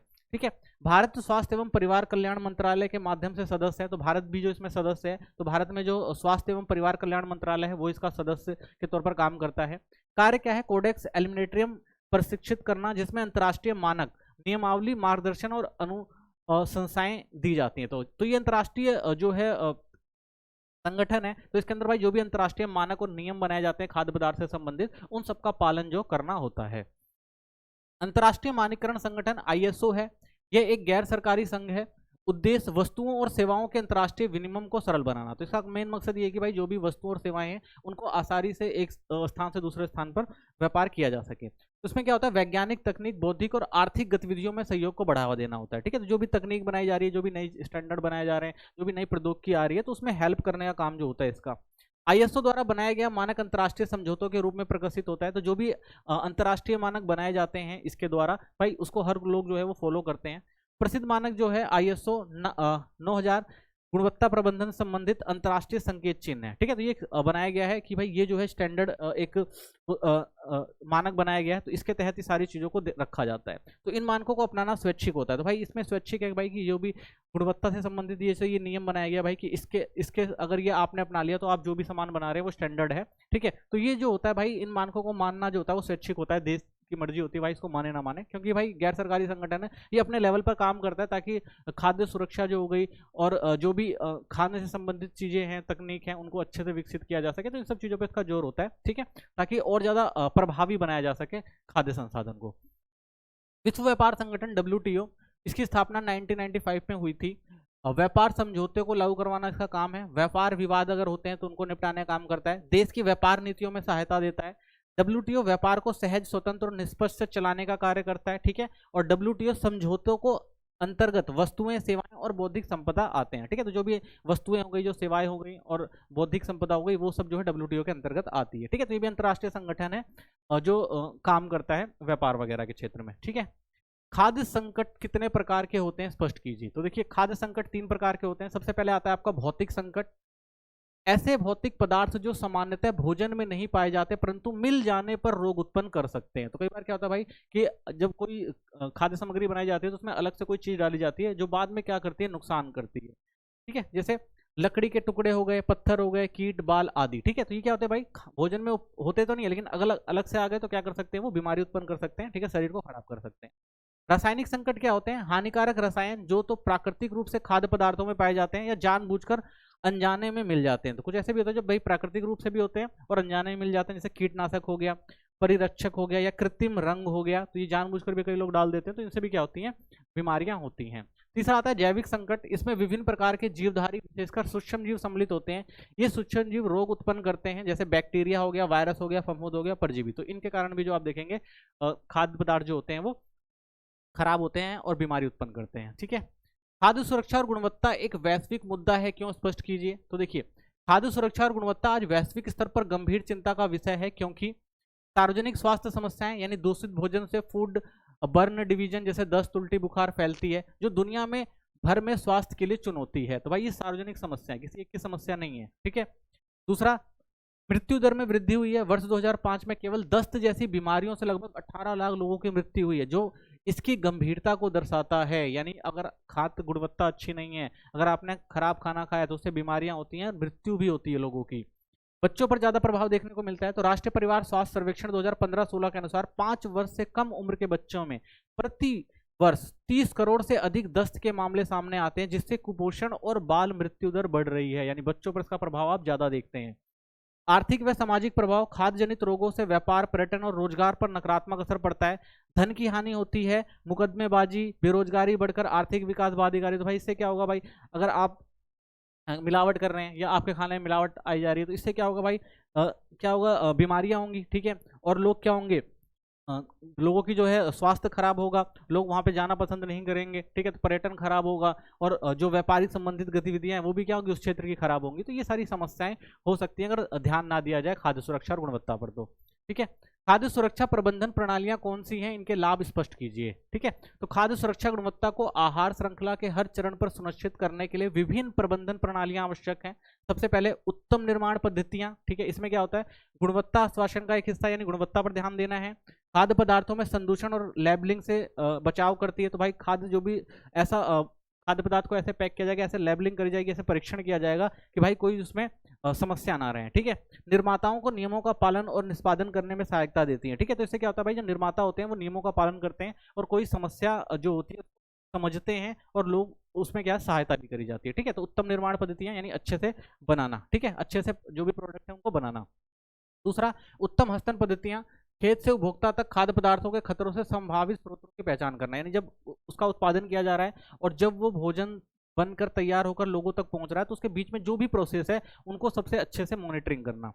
यह सुनिश्चित करते हैं कि खाद्य पदार्थ को संभालने वाले सभी व्यक्ति स्वस्थ और स्वच्छ आदतें वाले हों। ठीक है, यानी अच्छे से अच्छी स्वास्थ्य और अच्छे से उन चीज़ों की देखभाल कर रहे हो जब जो खाद्य पदार्थ हैं उनको खेत से लेकर जब लोगों तक पहुंचाया जा रहा है, खाने तक पहुंचाया जा रहा है। संकट विश्लेषण और क्रांति महत्वपूर्ण नियंत्रण बिंदु, इसमें क्या होता है, कच्चे माल की आपूर्ति जो होती है या जो भी निर्माण और वितरण होता है उस समय खतरे की पहचान कर लेना और नियंत्रित करना, यानी अगर कोई खतरा है तो उसको शुरुआत में ही देख लेना भाई कौन सी समस्या है और फिर उसको क्या करना, नियंत्रित करना। जोखिम आकलन और नियंत्रण उपायों का निर्धारण करना, यानी जोखिम को पहले से देख लेना, समझ लेना और उसको वहीं पर सोल्व कर देना। ठीक है, तो HACCP के लाभ क्या है, तो बेनिफिट क्या है HACCP के, तो सबसे पहले खाद्य सुरक्षा और गुणवत्ता को सुनिश्चित करता है। तो इससे क्या होता है भाई, खाद्य सुरक्षा बढ़ती है और उसकी क्वालिटी बढ़ती है। किसी भी स्तर पर आने वाली समस्या की पहचान और नियंत्रण संभव होता है, तो कोई भी समस्या है उसको पहचाना जा सकता है और नियंत्रित किया जा सकता है। उपभोक्ता संरक्षण और अंतरराष्ट्रीय खाद्य व्यापार के लिए महत्वपूर्ण है। तो भाई उपभोक्ता संरक्षण जरूरी है, भाई उपभोक्ता को सही सामग्री मिले और अंतरराष्ट्रीय स्तर पर भी अगर आप व्यापार कर रहे हैं तो आपकी जो खाद्य क्वालिटी है वो अच्छी रहे। ठीक है, क्योंकि अंतरराष्ट्रीय स्तर पर नाम खराब हो सकता है। नियमित रूप से उत्तम गुणवत्ता वाले उत्पादों का आश्वासन देता है, तो भाई अच्छी गुणवत्ता तय करता है ये जो भी उत्पादन है। तो उत्पादों के संसाधनों के वितरकों और निर्यातकों को संसाधनों का प्रभावी उपयोग करने में सक्षम बनाता है। तो इससे क्या होगा भाई, जो भी आपने संसाधन बनाए, अच्छे संसाधन बनाए तो निर्यात करना आसान हो जाता है, लोग आसानी से आपके प्रोडक्ट को खरीदते हैं। ठीक है, तो ये क्या करता है भाई, जो भी क्वालिटी है प्रोडक्ट की उसको अच्छी बनाता है और लोगों तक अच्छे से पहुंचाने का काम करता है। ठीक है, तो इसके बेनिफिट है। भारत में खाद्य मानक नियमन की व्याख्या कीजिए। तो देखिए, भारत में खाद्य मानक नियम दो स्तरों पर किया जाता है। सबसे पहले स्वैच्छिक उत्पादन प्रमाणीकरण है। तो इसके अंदर क्या होता है, भारत में कुछ स्वैच्छिक श्रेणीकरण और आकलन योजनाएं हैं जो उपभोक्ता को उत्तम गुणवत्ता का आश्वासन देती है, यानी कुछ ऐसी चीजें हैं जो हमें आश्वासन देती है कि भाई ये चीज जो है वो सही होगी। इसमें सबसे पहला आता है आपका ISI मार्क। ठीक है, इसमें क्या होता है, यह चिन्ह भारत मानक ब्यूरो BIS द्वारा दिया जाता है। यह चिन्ह का प्रयोग करने के लिए उत्पादकों को BIS की शर्तों का पालन करना पड़ता है। तो भाई ये ISI मार्क तभी मिलता है, तो BSI ने जो शर्तें बनाई है, अगर BIS की सारी शर्तें मान ली जाती हैं और उसके स्टैंडर्ड पे वो चीज खरी उतरती है तब ये मार्क्स जो है उनको दिया जाता है। एगमार्क आता है, कृषि उत्पादक कच्चे और संसाधित के लिए प्रमाणीकरण की योजना है। ठीक है, इसमें क्या होता है, इसमें भारत सरकार के कृषि मंत्रालय के अधीन विपणन एवं निरीक्षण निदेशालय द्वारा संचालित किया जाता है। तो एगमार्क दिया जाता है भाई कि जो भी कृषि उत्पाद हैं उनको प्रमाणित किया जाता है कि ये सही है। ठीक है, तो एगमार्क के द्वारा उसको चिन्हित किया जाता है। खाद्य सुरक्षा और मानक अधिनियम 2006, खाद्य सुरक्षा को सुनिश्चित करने हेतु भारत सरकार ने 2006 में यह अधिनियम पारित किया था। उद्देश्य क्या था, खाद्य पदार्थों से संबंधित सभी नियमों का एकीकरण किया जाएगा। तो भाई जो भी खाद्य संबंधित नियम है उनको एक बनाना। खाद्यों के लिए विज्ञान आधारित मानक निर्धारित करना, यानी जो भी खाद्य चीजें हैं उनको वैज्ञानिक पद्धतियों द्वारा अच्छे से देखना। खाद्य पदार्थों का निर्माण, भंडारण, वितरण और विक्रय आयात का नियमन करना, कि भाई जो भी बनाया जा रहा है, सामान भंडारण किया जा रहा है या बेचा जा रहा है उनको एक नियमित तरीके से करना, ये नीति बनाई गई थी। मनुष्य के उपभोग हेतु सुरक्षित और पौष्टिक खाद्य उपलब्ध कराना। तो जो भी मनुष्य भाई जो भी खाद्य पदार्थ इस्तेमाल कर रहा है वो पौष्टिक हो, ठीक है ना, और सुरक्षित हो। निर्माण परिसर और आसपास स्वस्थ परिस्थितियां बनाए रखना तथा स्वास्थ्य खतरों को वैज्ञानिक आकलन में प्रबंधन करना। तो भाई जहां पर भी बनाया जा रहा है सामान उसकी जांच होनी चाहिए, वो अच्छे कंडीशन में बनाया जा रहा है, स्वास्थ्य जो परिस्थितियां हैं वो अच्छी हैं, वैज्ञानिक तकनीकों का इस्तेमाल किया जा रहा है, तो ये सारी चीजों का जो इसमें ध्यान दिया जाता है। नेक्स्ट चैप्टर देखते हैं। अगला जो हमारा चैप्टर है उसका पहला जो इंपॉर्टेंट क्वेश्चन आता है वो देखभालकर्ता से आप क्या समझते हैं। ठीक है, देखभालकर्ता क्या होता है, तो देखिए देखभालकर्ता एक परिवार का सदस्य या वेतन पर रखा गया एक सहायक होता है जो नियमित रूप से एक बच्चे, बीमार व्यक्ति, वृद्ध, विशेषज्ञ आवश्यकता वाले व्यक्तियों की देखभाल करता है। ठीक है, देखभालकर्ता क्या करेगा भाई, कोई वृद्ध है, कोई असक्षम है, ठीक है, या कोई बच्चा है, तो उसकी देखभाल के लिए जिस व्यक्ति को नियुक्त किया जाता है, चाहे वो घर परिवार का व्यक्ति कर रहा हो या पैसे में किसी व्यक्ति को रखा गया हो, तो उसे क्या कहा जाता है, देखभालकर्ता कहा जाता है। तो इसमें आप देख सकते हैं भाई दादा दादी हो सकते हैं या आया भी हो सकती है। ठीक है, शिशु देखभाल केंद्र क्या होते हैं, यह केंद्र कौन कौन सी सेवाएं प्रदान करते हैं। तो देखिए शिशु देखभाल केंद्र जो है ये एक संस्थागत व्यवस्था है जिसमें विशेष रूप से शिशुओं और छोटे बच्चों की देखभाल के लिए बनाया जाता है जब घर देखभाल करने वाला कोई उपलब्ध ना हो। यानी अगर घर पे कोई आपके देखभाल करने वाला नहीं है तो आप क्या कर सकते हैं, शिशु केंद्र में बच्चों को भेज सकते हैं जहां पर उसका ख्याल रखा जाता है। तो अच्छे शिशु केंद्र की सेवाएं यानी भोजन की सुविधा मिलती है यहाँ पर, पौष्टिक जो आहार उपलब्ध होता है बच्चों के लिए, आराम की सुविधा, बच्चों को पर्याप्त नींद और आराम का अवसर दिया जाता है। यहाँ पर मनोरंजन की सुविधा होती है, यानी बच्चा खेल कूद, कहानियां और अन्य गतिविधियां भी यहाँ पर कर सकता है। ठीक है, और अनौपचारिक शिक्षा भी होती है साथ में। प्रारंभिक शिक्षाएं, बुनियादी जो चीजें होती हैं वो भी यहाँ पर सिखाई जाती हैं। प्रारंभिक बाल अवस्था देखभाल और शिक्षा के मूल उद्देश्य क्या हैं, ये किसके द्वारा दिए गए? तो भाई ईसीसी क्या है, ईसीसीई क्या है? तो प्रारंभिक बाल अवस्था देखभाल और शिक्षा के मूल उद्देश्य राष्ट्रीय पाठ्यचर्या रूपरेखा 2005 द्वारा दिए गए थे। तो 2005 में भाई प्रारंभिक बाल अवस्था को देखते हुए कुछ चीजें बनाई गई थी, जिसका मुख्य उद्देश्य ये था कि भाई बच्चों को समग्र विकास करना, ताकि वे अपनी पूरी क्षमता को पहचान और विकसित कर सकें। तो क्या करना था भाई, बच्चे का समग्र विकास करना था, जिसमें उसकी ये देखना था भाई उसकी क्षमता क्या है और उसकी पहचान क्या है, उसको विकसित किया जा सके। औपचारिक विद्यालय में प्रवेश हेतु बच्चों को तैयार करना, कि भाई शुरुआत में बच्चों को तैयार कर दिया जाए ताकि वो जो स्कूली शिक्षा है वहां पर आसानी से कंफर्टेबल तरीके से जा सकें। बच्चों और महिलाओं के लिए सहायक सेवाएं प्रदान करना, इससे क्या होगा भाई, बच्चों और महिलाओं को भी सेवाएं प्रदान होंगी। ठीक है, मिसिका 3 वर्ष की टॉडलर है, इस शब्द से आप क्या समझते हैं, इस आयु के बच्चे की क्या विशेषता होती है? ठीक है, तो टॉडलर जो होता है उसकी क्या विशेषताएं होती हैं समझते हैं। टॉडलर शब्द की उत्पत्ति छोटे बच्चों की फुदक कर चलने की प्रकृति से हुई है। यह आयु सामान्यतः 1 से 3 वर्ष तक की होती है। ठीक है, तो टॉडलर क्या होते हैं, 1 से 3 वर्ष की आयु के बच्चे होते हैं। टॉडलर की विशेषता, इस आयु में बच्चों की गतिविधियां और अनुभव तेजी से बढ़ते हैं, यानी बच्चे जल्दी जल्दी चीजें सीखते हैं। बच्चा अनौपचारिक और छोटी सामूहिक गतिविधियां करने लगता है, यानी छोटे छोटे काम करता है बच्चा इसमें। उसमें नई चीजें सीखने की गहरी जिज्ञासा होती है, क्योंकि छोटा बच्चा होता है, नई चीजों को सीखना चाहता है। बच्चा अपने परिवेश का पता लगाता है और नए अनुभव अर्जित करता है, तो आसपास का माहौल देखता है और उसके हिसाब से वो जो है बिहेव करता है। वह अपने आसपास के लोगों की चीजों के साथ सक्रिय व्यवहार करता है, जो भी आसपास के लोग हैं उनके साथ क्या करता है, जो भी सामग्री होती है, जो भी लोग होते हैं उससे क्या होता है, एक व्यवहार करता है, सक्रिय व्यवहार करता है। भाई सीखने की उसकी जो होती है वो क्षमता बढ़ती है इस टाइम। प्रारंभिक बाल अवस्था देखभाल और शिक्षा के क्षेत्र में उपलब्ध सेवाओं की सूची बनाइए। तो देखिए, प्रारंभिक बाल अवस्था देखभाल और शिक्षा के क्षेत्र में बच्चों को विभिन्न प्रकार की सेवाएं प्रदान की जाती हैं। तो प्रमुख सेवाएं जो हैं, सबसे पहले शिशु देखभाल केंद्र, छोटे बच्चों की देखभाल के लिए। उसके बाद आता है दिवस देखभाल केंद्र, यानी कार्यकर्ता माता पिता के बच्चों के दिन भर की देखभाल। तो एक होता है भाई छोटे बच्चों की देखभाल के लिए होता है, और दूसरा जो होता है जो भाई जो माँ बाप काम कर रहे होते हैं, ठीक है ना, जॉब वगैरह करते हैं, तो उनके लिए पूरे दिन बच्चों की देखभाल करने वाला एक केंद्र होता है। फिर आता है नर्सरी स्कूल, 3 से 6 वर्षों के बच्चों की प्रारंभिक शिक्षा जहाँ पे दी जाती है। फिर आते हैं गैर सरकारी संगठन, एनजीओ, बाल विकास एवं शिक्षा से जुड़ी सेवाएं जो यहाँ पर दी जाती हैं। फिर समेतिक बाल विकास सेवाएं होती हैं, आईसीडीएस, जैसे आंगनवाड़ी केंद्रों के माध्यम से पोषण और स्वास्थ्य व शिक्षा दी जाती है। ठीक है, आंगनवाड़ी केंद्र होते हैं जहाँ पर बच्चों को क्या भाई खाने के साथ साथ शिक्षा भी दी जाती है, चीजों को समझाया भी जाता है। ठीक है, फिर आता प्रशिक्षण संस्थान, ट्रेनिंग इंस्टीट्यूट, आंगनवाड़ी कार्यकर्ताओं, शिक्षकों और देखभाल करने वालों का प्रशिक्षण। ठीक है, तो यहाँ पर जो भी भाई बच्चों की देखभाल करते हैं उनके लिए जो है प्रशिक्षण दिया जाता है। ठीक है, तो ये जो है प्रारंभिक जो बाल अवस्था की देखभाल और शिक्षा के क्षेत्र में सेवाएं हैं। ठीक है, तो ये 6 सेवाएं जो काम करती हैं बच्चों के लिए। उन कौशलों को सूचीबद्ध कीजिए जो प्रारंभिक बाल अवस्था देखभाल और शिक्षा कार्यकर्ताओं में होनी चाहिए। तो भाई जो भी ईसीसीई में कार्यरत है उसको किन किन चीज़ों का ज्ञान होना चाहिए। तो सबसे पहले बच्चों और उनके विकास में गहरी रुचि होनी चाहिए, कि भाई वो बच्चों के साथ मिल सके। ठीक है, और उनके में रुचि हो बच्चों को संभालने की। छोटे बच्चों की आवश्यकताओं और क्षमताओं के बारे में जानकारी हो, कि भाई बच्चों के बारे में जान सके कि बच्चा कैसे बिहेव करता है। बच्चों से संवाद करने और बातचीत करने की क्षमता होनी चाहिए, यानी बच्चों को अच्छे से बात कर सके उनसे। ठीक है, ताकि बच्चों को अच्छे से वो समझा सकें चीज़ों को। बच्चों के साथ रचनात्मक और रोचक गतिविधियां करने का कौशल हो, यानी बच्चों के साथ नई नई चीजें और रचनात्मक कौशल करे, जिससे बच्चा जो एक्टिव हो चीजों को सीखे। उत्साहपूर्वक गतिविधियां करना, जैसे कहानी सुनाना, कविता सुनाना, प्रकृति के बारे में बताना, तो ये सारी जानकारी होनी चाहिए। बच्चों की जिज्ञासा और प्रश्नों के उत्तर देने की इच्छा एवं रुचि होनी चाहिए, कि भाई बच्चा अगर कुछ पूछ रहा है तो उसको अच्छे से जवाब देना भी आना चाहिए। बच्चों की व्यक्तिगत विभिन्नताओं को समझने और स्वीकार करने की क्षमता होनी चाहिए, यानी हर बच्चा जो होता है वो अलग प्रकृति का होता है, अलग तरह से बिहेव करता है, तो उनके अनुसार उनको समझना जरूरी होता है।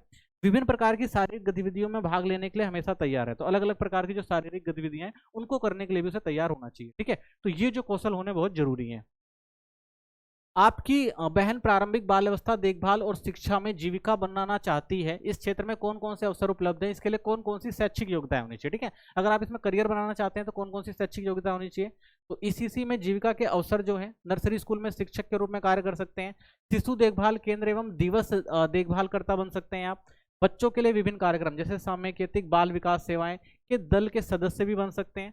सरकारी व गैर सरकारी संगठनों द्वारा बच्चों के लिए आयोजित अभियानों और सेवाओं की योजनाओं में संबंधन और व्यवसायिक। ठीक है, यानी बच्चों से संबंधित जो भी काम होते हैं, चाहे शिशु देखभाल केंद्र हो गए, नर्सरी स्कूल हो गए, या अलग कार्यक्रम बनाए जाते हैं बच्चों नीतियां बनाने वाले संगठन हो गए, तो उन सरकारी संगठन और गैर सरकारी संगठन हो गए, इन सब में जो है आप काम कर सकते हैं। उद्यमी के रूप में बच्चों से संबंधित कार्यक्रम चला सकते हैं, यानी आप एक तरह से एंटरप्रेन्योर भी बन सकते हैं, जिसके अंदर जैसे शिविर लगा सकते हैं बच्चों के लिए, शैक्षिक पिकनिक आयोजित कर सकते हैं, क्रिया क्लब आयोजन कर सकते हैं, अपना प्री स्कूल या विद्यालय या पूर्व शिक्षा केंद्र भी खोल सकते हैं। ठीक है, तो ये सारे जो जीविका के क्षेत्र हैं जिसमें आप काम कर सकते हैं। ठीक है, तो आवश्यक शैक्षिक योग्यता है क्या भाई? नर्सरी अध्यापक के लिए आपको क्या करना पड़ेगा? एनटीटी कोर्स करना पड़ेगा। बाल मानव विकास या बाल मनोविज्ञान विषय में आप स्नातक कर सकते हैं या डिप्लोमा ले सकते हैं। ठीक है ना, यानी आप ग्रेजुएशन कर सकते हैं या पोस्ट ग्रेजुएशन कर सकते हैं।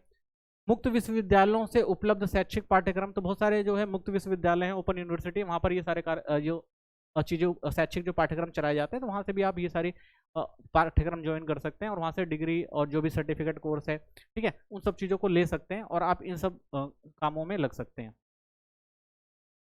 अगला चैप्टर है, उसका पहला जो क्वेश्चन इंपॉर्टेंट बनता है वो है विद्यालय पूर्व बच्चा कौन होता है, इस बच्चे की देखभाल कर्ता से क्या अपेक्षाएं की जाती हैं। ठीक है, तो विद्यालय पूर्व से पहले बच्चे क्या होते हैं भाई? छोटे बच्चे होते हैं।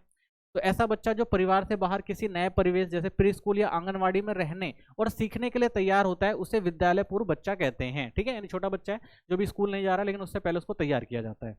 तो विद्यालय पूर्व बच्चे की देखभाल करता शिक्षक से क्या अपेक्षाएं होती है भाई? बच्चों को खेल खेल में सिखाए, शिक्षा को रोमांचक और दिलचस्प तरीके से प्रस्तुत करे, बच्चों को काम करने के अवसर प्रदान करे, ठीक है, बच्चों की क्षमताओं की पूरी जानकारी दे, गतिविधि सांस्कृतिक और क्षेत्रीय पर्यावरण के अनुरूप रखना। ठीक है, यानी बच्चे को जो है वो सिखा सके, उसकी क्षमताओं को बढ़ा सके, उसको सांस्कृतिक रूप से और पर्यावरण रूप से जोड़ सके। प्रशासनिक और प्रबंधीय कौशल सिखाना, जैसे रिकॉर्ड हो गया, लेखांकन, रिपोर्ट लेखन, अभिभावकों से संपर्क। ठीक है, तो ये चीजें जरूरी है भाई, वो सारा रिकॉर्ड रखे, कौन सा बच्चा कैसा काम कर रहा है, ठीक है ना, किस तरह से गतिविधियां कर रहा है, वो सारी रिपोर्ट तैयार करे, अभिभावकों से मिले कि भाई बच्चे में क्या कमियां, क्या दूर किया जा सकता है। ठीक है, ये सारी चीजें बताएं। कला कौशल आना चाहिए, जैसे कहानी सुनाना हो गया, नृत्य, संगीत, आवाज में बदलाव, खेलों का आयोजन करना। ठीक है, ये सारी चीजें आनी चाहिए।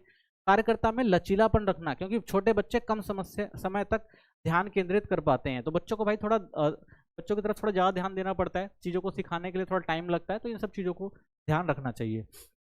ठीक है, संवेदनशील से क्या अभिप्राय है? तो देखिए, संवेदनशील से अभिप्राय समाज के उन व्यक्तियों या समूहों से होता है जिन पर प्रतिकूल परिस्थितियों का प्रभाव अधिक गहराई से और हानिकारक रूप से पड़ता है।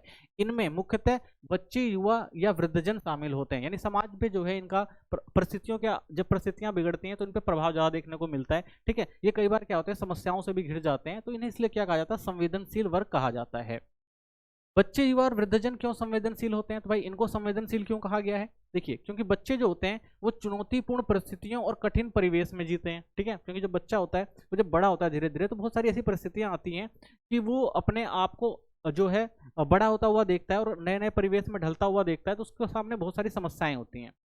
ठीक है, तो कई बार भोजन, स्वास्थ्य, देखभाल और पालन पोषण की मूलभूत आवश्यकताएं पूरी नहीं हो पाती, तो कई बार आप देखते हैं भाई बच्चों को ये सारी चीजें पूरी नहीं हो पाती, तो भी क्या होता है, वो कमजोर हो जाएगा, ठीक है, या मानसिक रूप से बीमार हो जाएगा। पर्याप्त स्नेह, प्रेम और सुरक्षा का अभाव, कई बार क्या होता है भाई इनको ये सारी प्रेम नहीं मिल पाता, ठीक है ना, और सुरक्षा नहीं मिल पाती, तो भी वो क्या होते हैं भाई, उन बच्चों पर गहरा प्रभाव पड़ता है। ठीक है, हताश हो जाते हैं, उनकी शारीरिक, मानसिक और सामाजिक क्षमताएं पूर्ण विकसित नहीं होती। ठीक है, अगर ये सारी समस्याएं रहती हैं तो बच्चा जो है शारीरिक रूप से, मानसिक रूप से विकास नहीं कर पाता। ठीक है, तो जब चुनौतियां होती हैं तो बच्चे जो होता है उन परिस्थितियों को सही से हैंडल नहीं कर पाता, तो कई बार क्या होता है बच्चा जो है अच्छे से जो है अपना विकास नहीं कर पाता। ठीक है, इसलिए से क्या बच्चों को क्या जाता है? संवेदनशील वर्ग कहा जाता है। युवा संवेदनशील क्यों होते हैं? क्योंकि शारीरिक रूप से बढ़ते और बदलने की आवश्यक अवस्था में होते हैं। तो जो बच्चे होते हैं भाई, उनका शरीर जब बढ़ता है, ठीक है, उनकी जब माइंड बदलता है, ऐसी अवस्थाओं में वो कई बार चीज़ों को समझ नहीं पाते क्या करना है, तो वो क्या होते हैं भाई, नशे, धूमपान और गलत आदतों के प्रभाव में भी जल्दी आ जाते हैं। ठीक है, और परिवार परिस्थितियों से सहयोग और मार्गदर्शन ना मिलने पर असुरक्षा की भावना होती है, तो कई बार भाई परिवार जिनका सपोर्ट नहीं करता तो उनको असुरक्षा की भावना लगती है और कई बार गलत कदम भी उठाते हैं। कई स्वास्थ्य संबंधी जोखिम का सामना करना पड़ता है। ठीक है, क्योंकि वो भाई अपने सही गतिविधियों में शामिल नहीं होते, गलत गतिविधियों में शामिल हो जाते हैं, तो कई बार क्या होता है भाई उनको बहुत सारी स्वास्थ्य संबंधी जोखिमों का भी सामना करना पड़ जाता है। ठीक है, वृद्धजन क्यों होते हैं संवेदनशील? क्योंकि शारीरिक शक्ति कम होने के कारण बीमारियां और कमजोरियों से ग्रसित होते हैं। ठीक है, सबसे बड़ी समस्या इनकी ये है। मानसिक समस्याएं, अस्थिरता, यानी कई बार क्या होता है भाई उनको एकाकीपन और असुरक्षा महसूस होती है। ठीक है ना, क्योंकि लोग उनके साथ रहना पसंद नहीं करते। ठीक है, दूसरों पर भोजन, देखभाल और आर्थिक रूप से निर्भर हो जाते हैं, तो भाई पूरा दूसरों पर डिपेंड होते हैं लोग, अच्छे से देखभाल भी नहीं कर पाते कई बारी। तो उम्र बढ़ने के कारण आत्मनिर्भरता में कमी और सामाजिक तनाव उत्पन्न होता है। ठीक है, क्योंकि भाई वो दूसरों पर निर्भर होते हैं, अंदर क्या होता है, मानसिक तनाव उत्पन्न होता है, ठीक है, समाज में वो दर्जा उनको नहीं मिल रहा होता, तो वो समस्याओं से कई बार जूझते हैं, ठीक है। युवाओं के कौन से समूह अधिकांश जो संवेदनशील आपको देखने को मिलेंगे, तो कौन सा ऐसा समूह है युवाओं का जो ज्यादा संवेदनशील होता है? तो देखिए, निम्नलिखित वर्गों के युवा विशेष रूप से संवेदनशील माने जाते हैं। सबसे पहले ग्रामीण और जनजातीय युवा, जो ग्रामीण क्षेत्रों में रह रहे हो भाई, का उस तरह से समाज से सामना नहीं हुआ, समाज से उस तरह से सामना हुआ होता है कि वो अपने आप को भाई आगे नहीं ले जा पाते हैं, विकास नहीं कर पाते हैं, ठीक है।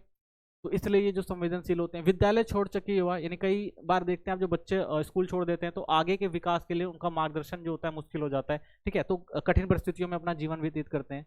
किशोर, विशेष रूप से किशोरियां, जो बच्चियां होती हैं, किशोरियां होती हैं, उनके साथ कई बार भेदभाव होता है, तो वो ज़्यादा संवेदनशील होती हैं। अपंगता वाले युवा, यानी जो बेचारे अपंग होते हैं, ठीक है, जिनके जो शारीरिक रूप से स्वस्थ नहीं होते हैं, उनकी शारीरिक क्षमता अच्छी नहीं होती, तो वो भी कई बार संवेदनशील होते हैं क्योंकि वो हर काम नहीं कर सकते।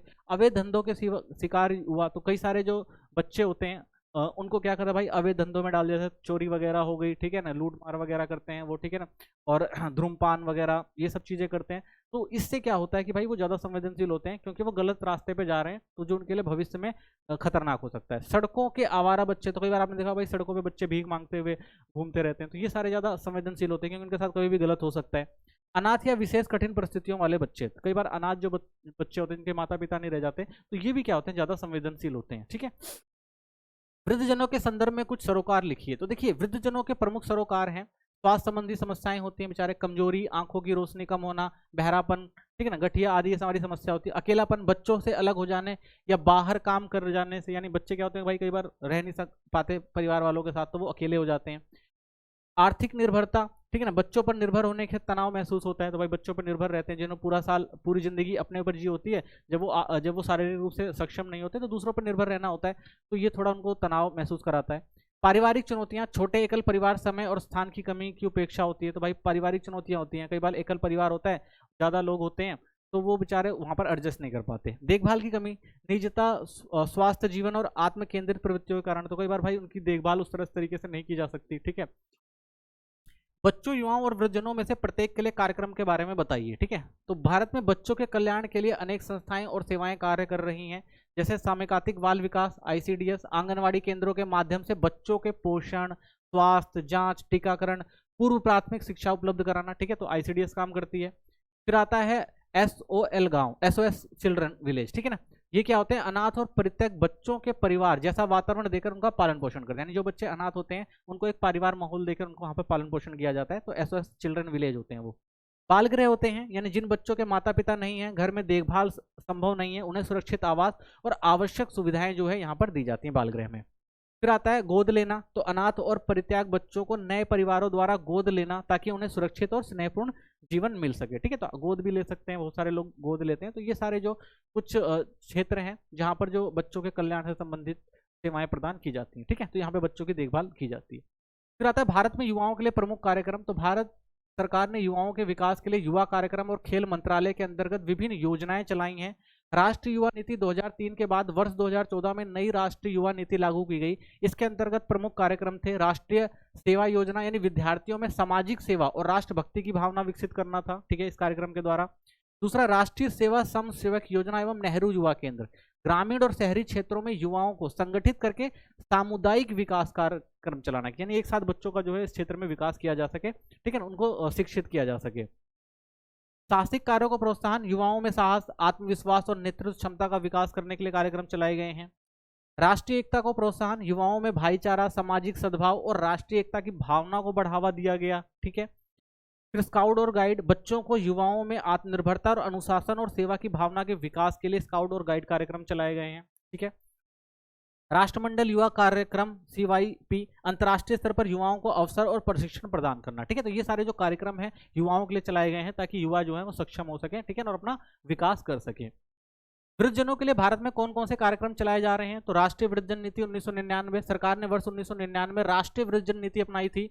उद्देश्य क्या था, बुजुर्गों को मानव संसाधन के रूप में मान्यता देना, ठीक है, उनके अनुभव और क्षमताओं को राष्ट्र के विकास में उपयोग करना, ठीक है, क्योंकि वो भाई उनकी क्षमता होती है और वो काफी अनुभवी होते हैं, तो बहुत सारे काम राष्ट्र के लिए कर सकते हैं। उन्हें स्वास्थ्य और अर्थपूर्ण जीवन जीने की क्षमता सुनिश्चित करना कि भाई वो भी अच्छे से अपना स्वास्थ्य और एक अर्थपूर्ण जीवन जी सके, तो इसके लिए कार्यक्रम चलाए गए थे। राष्ट्रीय वृद्धावस्था पेंशन योजना बनाई गई थी। इसके तहत क्या था भाई, वर्ष 2007 में इंदिरा गांधी राष्ट्रीय वृद्धावस्था पेंशन योजना नाम दिया गया था। इस योजना में गरीबी रेखा के नीचे जो भी परिवार के बुजुर्ग थे उनको एक निरक्षित व्यक्तियों के लिए शुरू किया गया था कि भाई उनको प्रोत्साहन दिया जाएगा। प्रारंभिक युवा आयु सीमा क्या थी इसके अंदर, तो 65 वर्ष, जिसमें 2011 में घटाकर 60 वर्ष कर दिया गया है। लाभ पाने के लिए आयु प्रमाण पत्र और निराश्रित होने का प्रमाण आवश्यक है। ठीक है, तो ये एक कार्यक्रम चलाया गया था जिसमें वृद्धजनों को पेंशन की योजना बनाई गई थी, भाई इनको पेंशन दिया जाएगा। तो जो भी 60 वर्ष, पहले 65 वर्ष होता था, अब 60 वर्ष के युवा हैं तो एक सीमा तय कर दी गई है, इस 60 वर्ष तक के जो भी वृद्ध हैं उनको पेंशन दी जाएगी। ठीक है, तो ये नीति बनाई गई थी। अन्य कार्यक्रम, वृद्ध जन कल्याण कोष, वरिष्ठ नागरिकों के लिए कल्याणकारी योजनाओं को वित्तीय सहायता देना था इसमें। ठीक है, और क्या था, वृद्धजन सेवा केंद्र और आश्रय गृह है, भोजन, स्वास्थ्य और आश्रय की सुविधा दी जाती है यहाँ पर। मोबाइल मेडिकल यूनिट है, यानी ग्रामीण व दूसरे क्षेत्र में स्वास्थ्य सेवाएं दी जाती हैं। दिवसीय देखभाल केंद्र है, यानी दिन भर गतिविधियां और स्वास्थ्य निगरानी के लिए केंद्र बनाए गए हैं। जेरियाट्रिक स्वास्थ्य सेवाएं, वृद्धजनों के लिए विशेष चिकित्सक सेवाएं शुरू करी गई हैं। ठीक है, नेक्स्ट क्वेश्चन आता है अब यहाँ पर, बच्चे, युवाओं, वृद्धजनों के संस्थाओं और कार्यक्रमों प्रबंधन में करियर बनाने में कौन कौन से अध्ययन, यानी करियर के लिए कौन कौन से आप देख सकते हैं इसमें अध्ययन के लिए कार्यक्रम। तो रोजगार बाजार में प्रवेश करने के लिए निम्नलिखित अध्ययन कार्यक्रम का पाठ्यक्रम किया जा सकता है। सबसे पहले आता है पूर्व स्नातक डिग्री, यानी गृह विज्ञान में आप क्या कर सकते हैं, परिवार और सामुदायिक विज्ञान में क्या कर सकते हैं आप डिग्री ले सकते हैं। सामाजिक कार्य या समाज विज्ञान की किसी अन्य शाखा में स्नातक कर सकते हैं। मुक्त और दूर शिक्षा प्रणाली, इंदिरा गांधी राष्ट्रीय मुक्त विश्वविद्यालय से आप कोर्स कर सकते हैं। ठीक है, इसमें क्या है, गैर सरकारी संगठन प्रबंधन में सर्टिफिकेट कार्यक्रम है। युवा विकास कार्यक्रम में डिप्लोमा है। CGCT वृद्धों को देखभाल सहायता में प्रमाण पत्र ले सकते हैं। ECCE डिप्लोमा डिग्री ले सकते हैं। तो ये सारे जो पाठ्यक्रम है जिनको कर आप इन क्षेत्र में काम कर सकते हैं। ठीक है, नेक्स्ट फर्स्ट क्वेश्चन देखते हैं इसका। पहला क्वेश्चन जो है, विकास संचार क्या है और विकास में इसकी क्या भूमिका है। तो देखिए, विकास संचार क्या है। विकास संचार वह प्रक्रिया है जिसके माध्यम से संचार को समाज और व्यक्ति के सामाजिक व आर्थिक विकास, जीवन स्तर सुधार और सुख शांति के लिए उपयोग किया जाता है। ठीक है, तो विकास संचार क्या करता है भाई, व्यक्ति के सामाजिक आर्थिक जीवन स्तर को अच्छा करता है और साथ में सुख शांति लेकर आता है। तो इसके प्रमुख जो उद्देश्य हैं वो समझते हैं। सबसे पहले, विकास और कल्याण का साधन है ये, यानी यह समाज, अर्थव्यवस्था तथा लोगों की सुख शांति को बढ़ावा देता है। सूचना और शिक्षा, इसका उद्देश्य लोगों को सूचना देना, शिक्षित करना और इनके जीवन यापन तरीकों में क्या करना है, सकारात्मक बदलाव लाना है, यानी शिक्षित करना है और लोगों को सकारात्मक बदलाव की तरफ ले जाना है। संचार के साधन, अधिक प्रभाव के लिए जनसंचार माध्यमों और अंतर व्यक्तित्व संचार को मिलाकर उपयोग करता है। यानी क्या होता है भाई, जनसंचार और लोगों के व्यक्तित्व में जो भी चीजें हैं, धारणाएं हैं, उनको विकसित करने का काम करता है। वैज्ञानिक परिभाषा, तो नोरा सी कुबलर, जिन्हें विकास संचार की मां कहा जाता है, ने 1972 में पहली बार यह शब्द प्रयोग किया था। ठीक है, तो उन्होंने क्या कहा था, उनके अनुसार यह कला और मानवीय संचार का विज्ञान है। ठीक है, तो जनसंचार क्या है भाई, कला और मानवीय संचार का विज्ञान है, यानी मानव से जुड़ा हुआ है, जिसका उद्देश्य समाज के विकास की गति को योजनाबद्ध ढंग से बढ़ाना होता है। इसका उद्देश्य क्या है भाई, जो समाज है उसकी विकास गति को आगे एक योजनाबद्ध तरीके से बढ़ाना है। महत्व क्या है इसका, यह विकासशील राष्ट्रों के लिए एक आवश्यक साधन है। तो भाई विकासशील राष्ट्रों के लिए जरूरी है क्योंकि ये क्या करता है भाई, समानता लाने की बात करता है, क्षमता में वृद्धि करता है और सामाजिक जो भी परिवर्तन है उनको सूचित करता है। तो इसलिए इसका महत्व भी जो है वो बढ़ जाता है। अभियान क्या होता है, तो देखिए, किसी विशेष उद्देश्य के लिए, यानी कोई भी एक उद्देश्य है जहां पर आप बैठ के कर रहे हैं, भ्रमण कर रहे हैं, या यात्राएं कर रहे हैं, या लेख लिख रहे हैं, इन सारे जो भी कारण होते हैं जिससे क्या होता है, आप कोई भी एक चीज लोगों तक पहुंचाना चाहते हैं। ठीक है, चाहे वो प्रदर्शनी हो गए, तो इन सब का उपयोग करना और अभियान कहलाता है। तो इन सब चीजों के द्वारा आप कोई भी अपनी जो भी एक अभिव्यक्ति है तो अगर लोगों तक पहुंचा रहे हैं तो वो क्या कहलाता है, अभियान कहलाता है। अभियान द्वारा एक विशेष संदेश को रोचक ढंग से प्रस्तुत किया जाता है जो लोगों की स्मृति से जुड़ जाता है। ठीक है, तो अभियान होता है वो एक विशेष संदेश के साथ लोगों तक पहुंचाया जाता है ताकि वो लोग उसको याद रख सकें। जैसे आप देखेंगे, स्वच्छ भारत अभियान के लिए गंदगी हटाओ, भारत को चमकाओ। ठीक है, तो ये भी क्या एक तरह से अभियान है, पूरे देश के अंदर क्या करना है, गंदगी को खत्म करना है। नेक्स्ट आता है क्वेश्चन, सूचना संचार प्रौद्योगिकी विकास की भावी वाहिकाएं क्या हैं। यानी सूचना जो प्रौद्योगिकी है वो विकास की जो भावी यानी भविष्य में इसकी महत्वपूर्ण स्थिति होगी। क्यों, तो देखिए, सूचना एवं संचार प्रौद्योगिकी आज के समय में वैश्विक विकास की सबसे बड़ी शक्ति बन चुकी है। ठीक है, इसमें आप देखेंगे कंप्यूटर होता है, हार्डवेयर, सॉफ्टवेयर, डिजिटल प्रसारण हो गया, दूर संचार तकनीकें हो गई, ये सारी चीजें शामिल की जाती हैं। ठीक है, तो आज तो ये हर घर हर व्यक्ति की जरूरत बन गया है। ये केवल तकनीक प्रगति नहीं है बल्कि सामाजिक और आर्थिक उन्नति का भी प्रयोग है। तो इससे ये नहीं कह सकते भाई सिर्फ समाज में परिवर्तन आया, लोग आर्थिक रूप से भी इससे संपन्न हो रहे हैं। सूचना का त्वरित प्रसार होता है इसमें, यानी आज सभी देश सूचना व संचार प्रौद्योगिकी का उपयोग करके जनता तक आवश्यक सूचनाएं व जानकारियां तुरंत पहुंच जाती हैं। भाई इसने क्या किया, सूचना को तुरंत लोगों तक पहुंचाया है, तुरंत जानकारियां देश विदेश की आप तक पहुंच जाती हैं। सेवाओं की पहुंच, मोबाइल और इंटरनेट, बैंकिंग, खरीदारी, स्वास्थ्य, शिक्षा, व्यापारिक लेन देन, ये सारी सुविधाएं आप क्या कर सकते हैं, घर बैठे इन सब चीजों का इस्तेमाल कर सकते हैं। इसके कारण समानता का अवसर, आईसीटी निर्धन और पिछड़े वर्गों को अवसर प्रदान कर रही है, उनके जीवन गुणवत्ता में सुधार करने की क्षमता रखती है। तो इससे क्या होता है, लोगों को जानकारियां मिलती है। तो इसने क्या किया भाई, लोगों की क्षमताओं को बढ़ाया है, ठीक है, गरीब परिवार तक वो सारी चीजें पहुंचा दी हैं जो पहले उनके द्वार तक नहीं पहुंच पाती थी। बहुआयामी परिवर्तन कर रही है ये सूचना संचार प्रौद्योगिकी ने, आर्थिक, सामाजिक और राजनीतिक क्षेत्रों में गहरे परिवर्तन किए। तो हर क्षेत्र में आपको परिवर्तन देखने मिलेंगे, ठीक है, चाहे वो आर्थिक तौर पर हो, सामाजिक तौर पर हो या राजनीतिक तौर पर हो। जैसे आप देखेंगे डिजिटल अर्थव्यवस्था है, आजकल हर चीज जो है आप डिजिटल देखते हैं, ठीक है।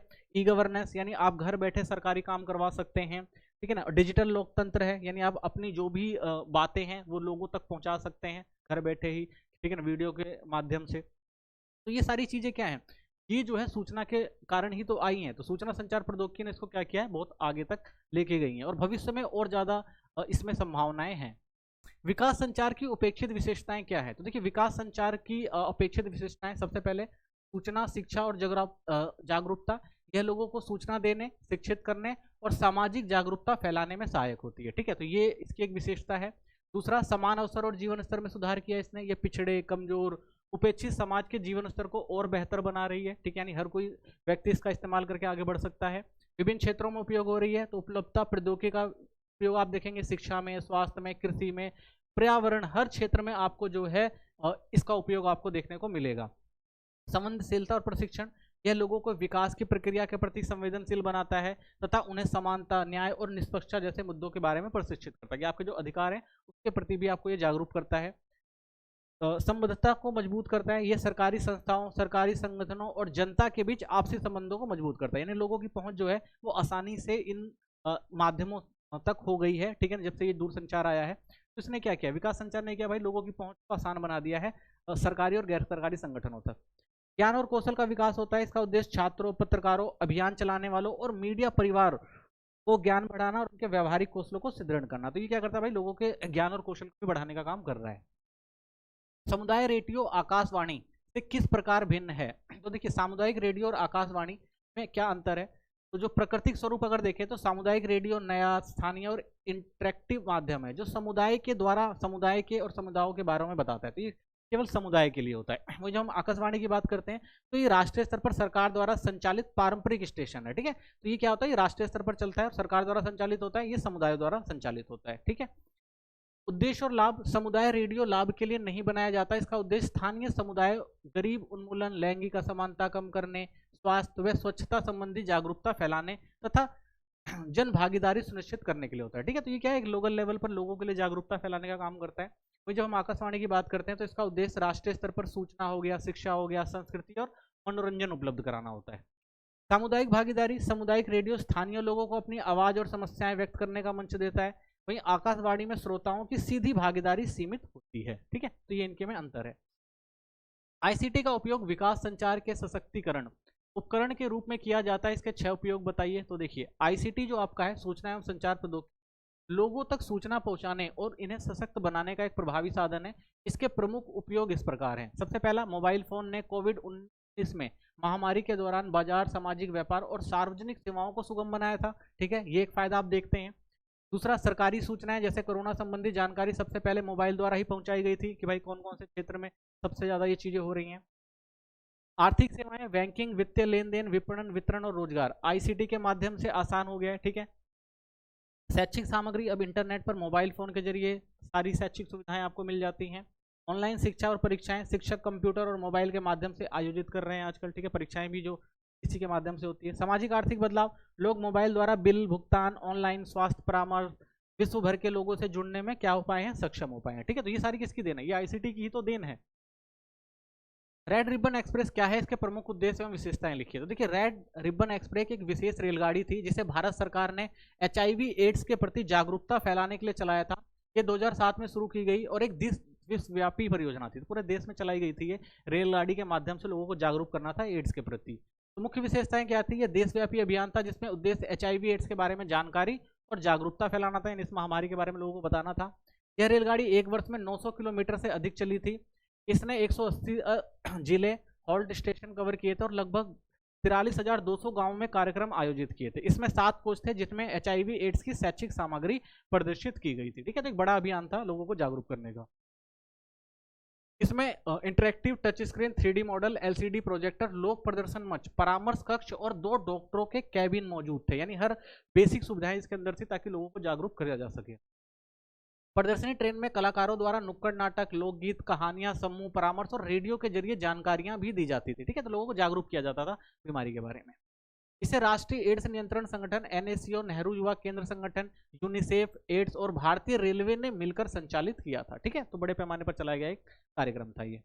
तो उद्देश्य इसका ये था भाई, HIV एड्स से प्राथमिक निवारण के बारे में सूचना और प्रसारण करना कि भाई इसे कैसे रोका जाए, एड्स के प्रति जागरूकता फैलाना, बीमारी को समझकर इसे पीड़ित के प्रति भेदभाव और कलंक कम करना कि भाई लोग क्या करते थे, उनसे भेदभाव करते थे, बताना, निवारण और रोकथाम की जानकारी देना। ठीक है ना, और स्वास्थ्यप्रद आदतें और संतुलित जीवन शैली के बारे में जानकारी बढ़ाना। तो ये सारा जो था इसका उद्देश्य था। ठीक है, विकास संचार की विभिन्न विधियां कौन कौन सी?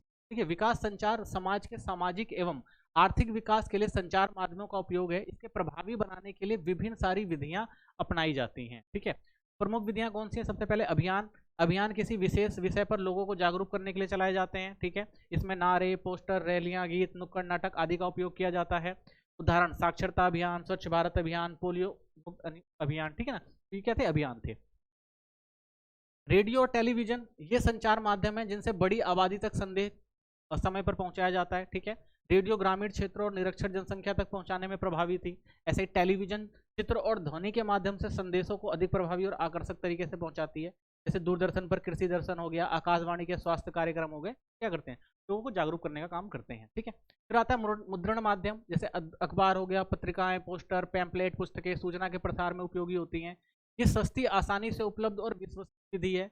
संचार जनसंख्या को शिक्षित करने और नीति संबंधी जानकारियां देने के लिए अत्यधिक महत्व है। ठीक है, तो ये लोगों में जागरूकता फैलाती है।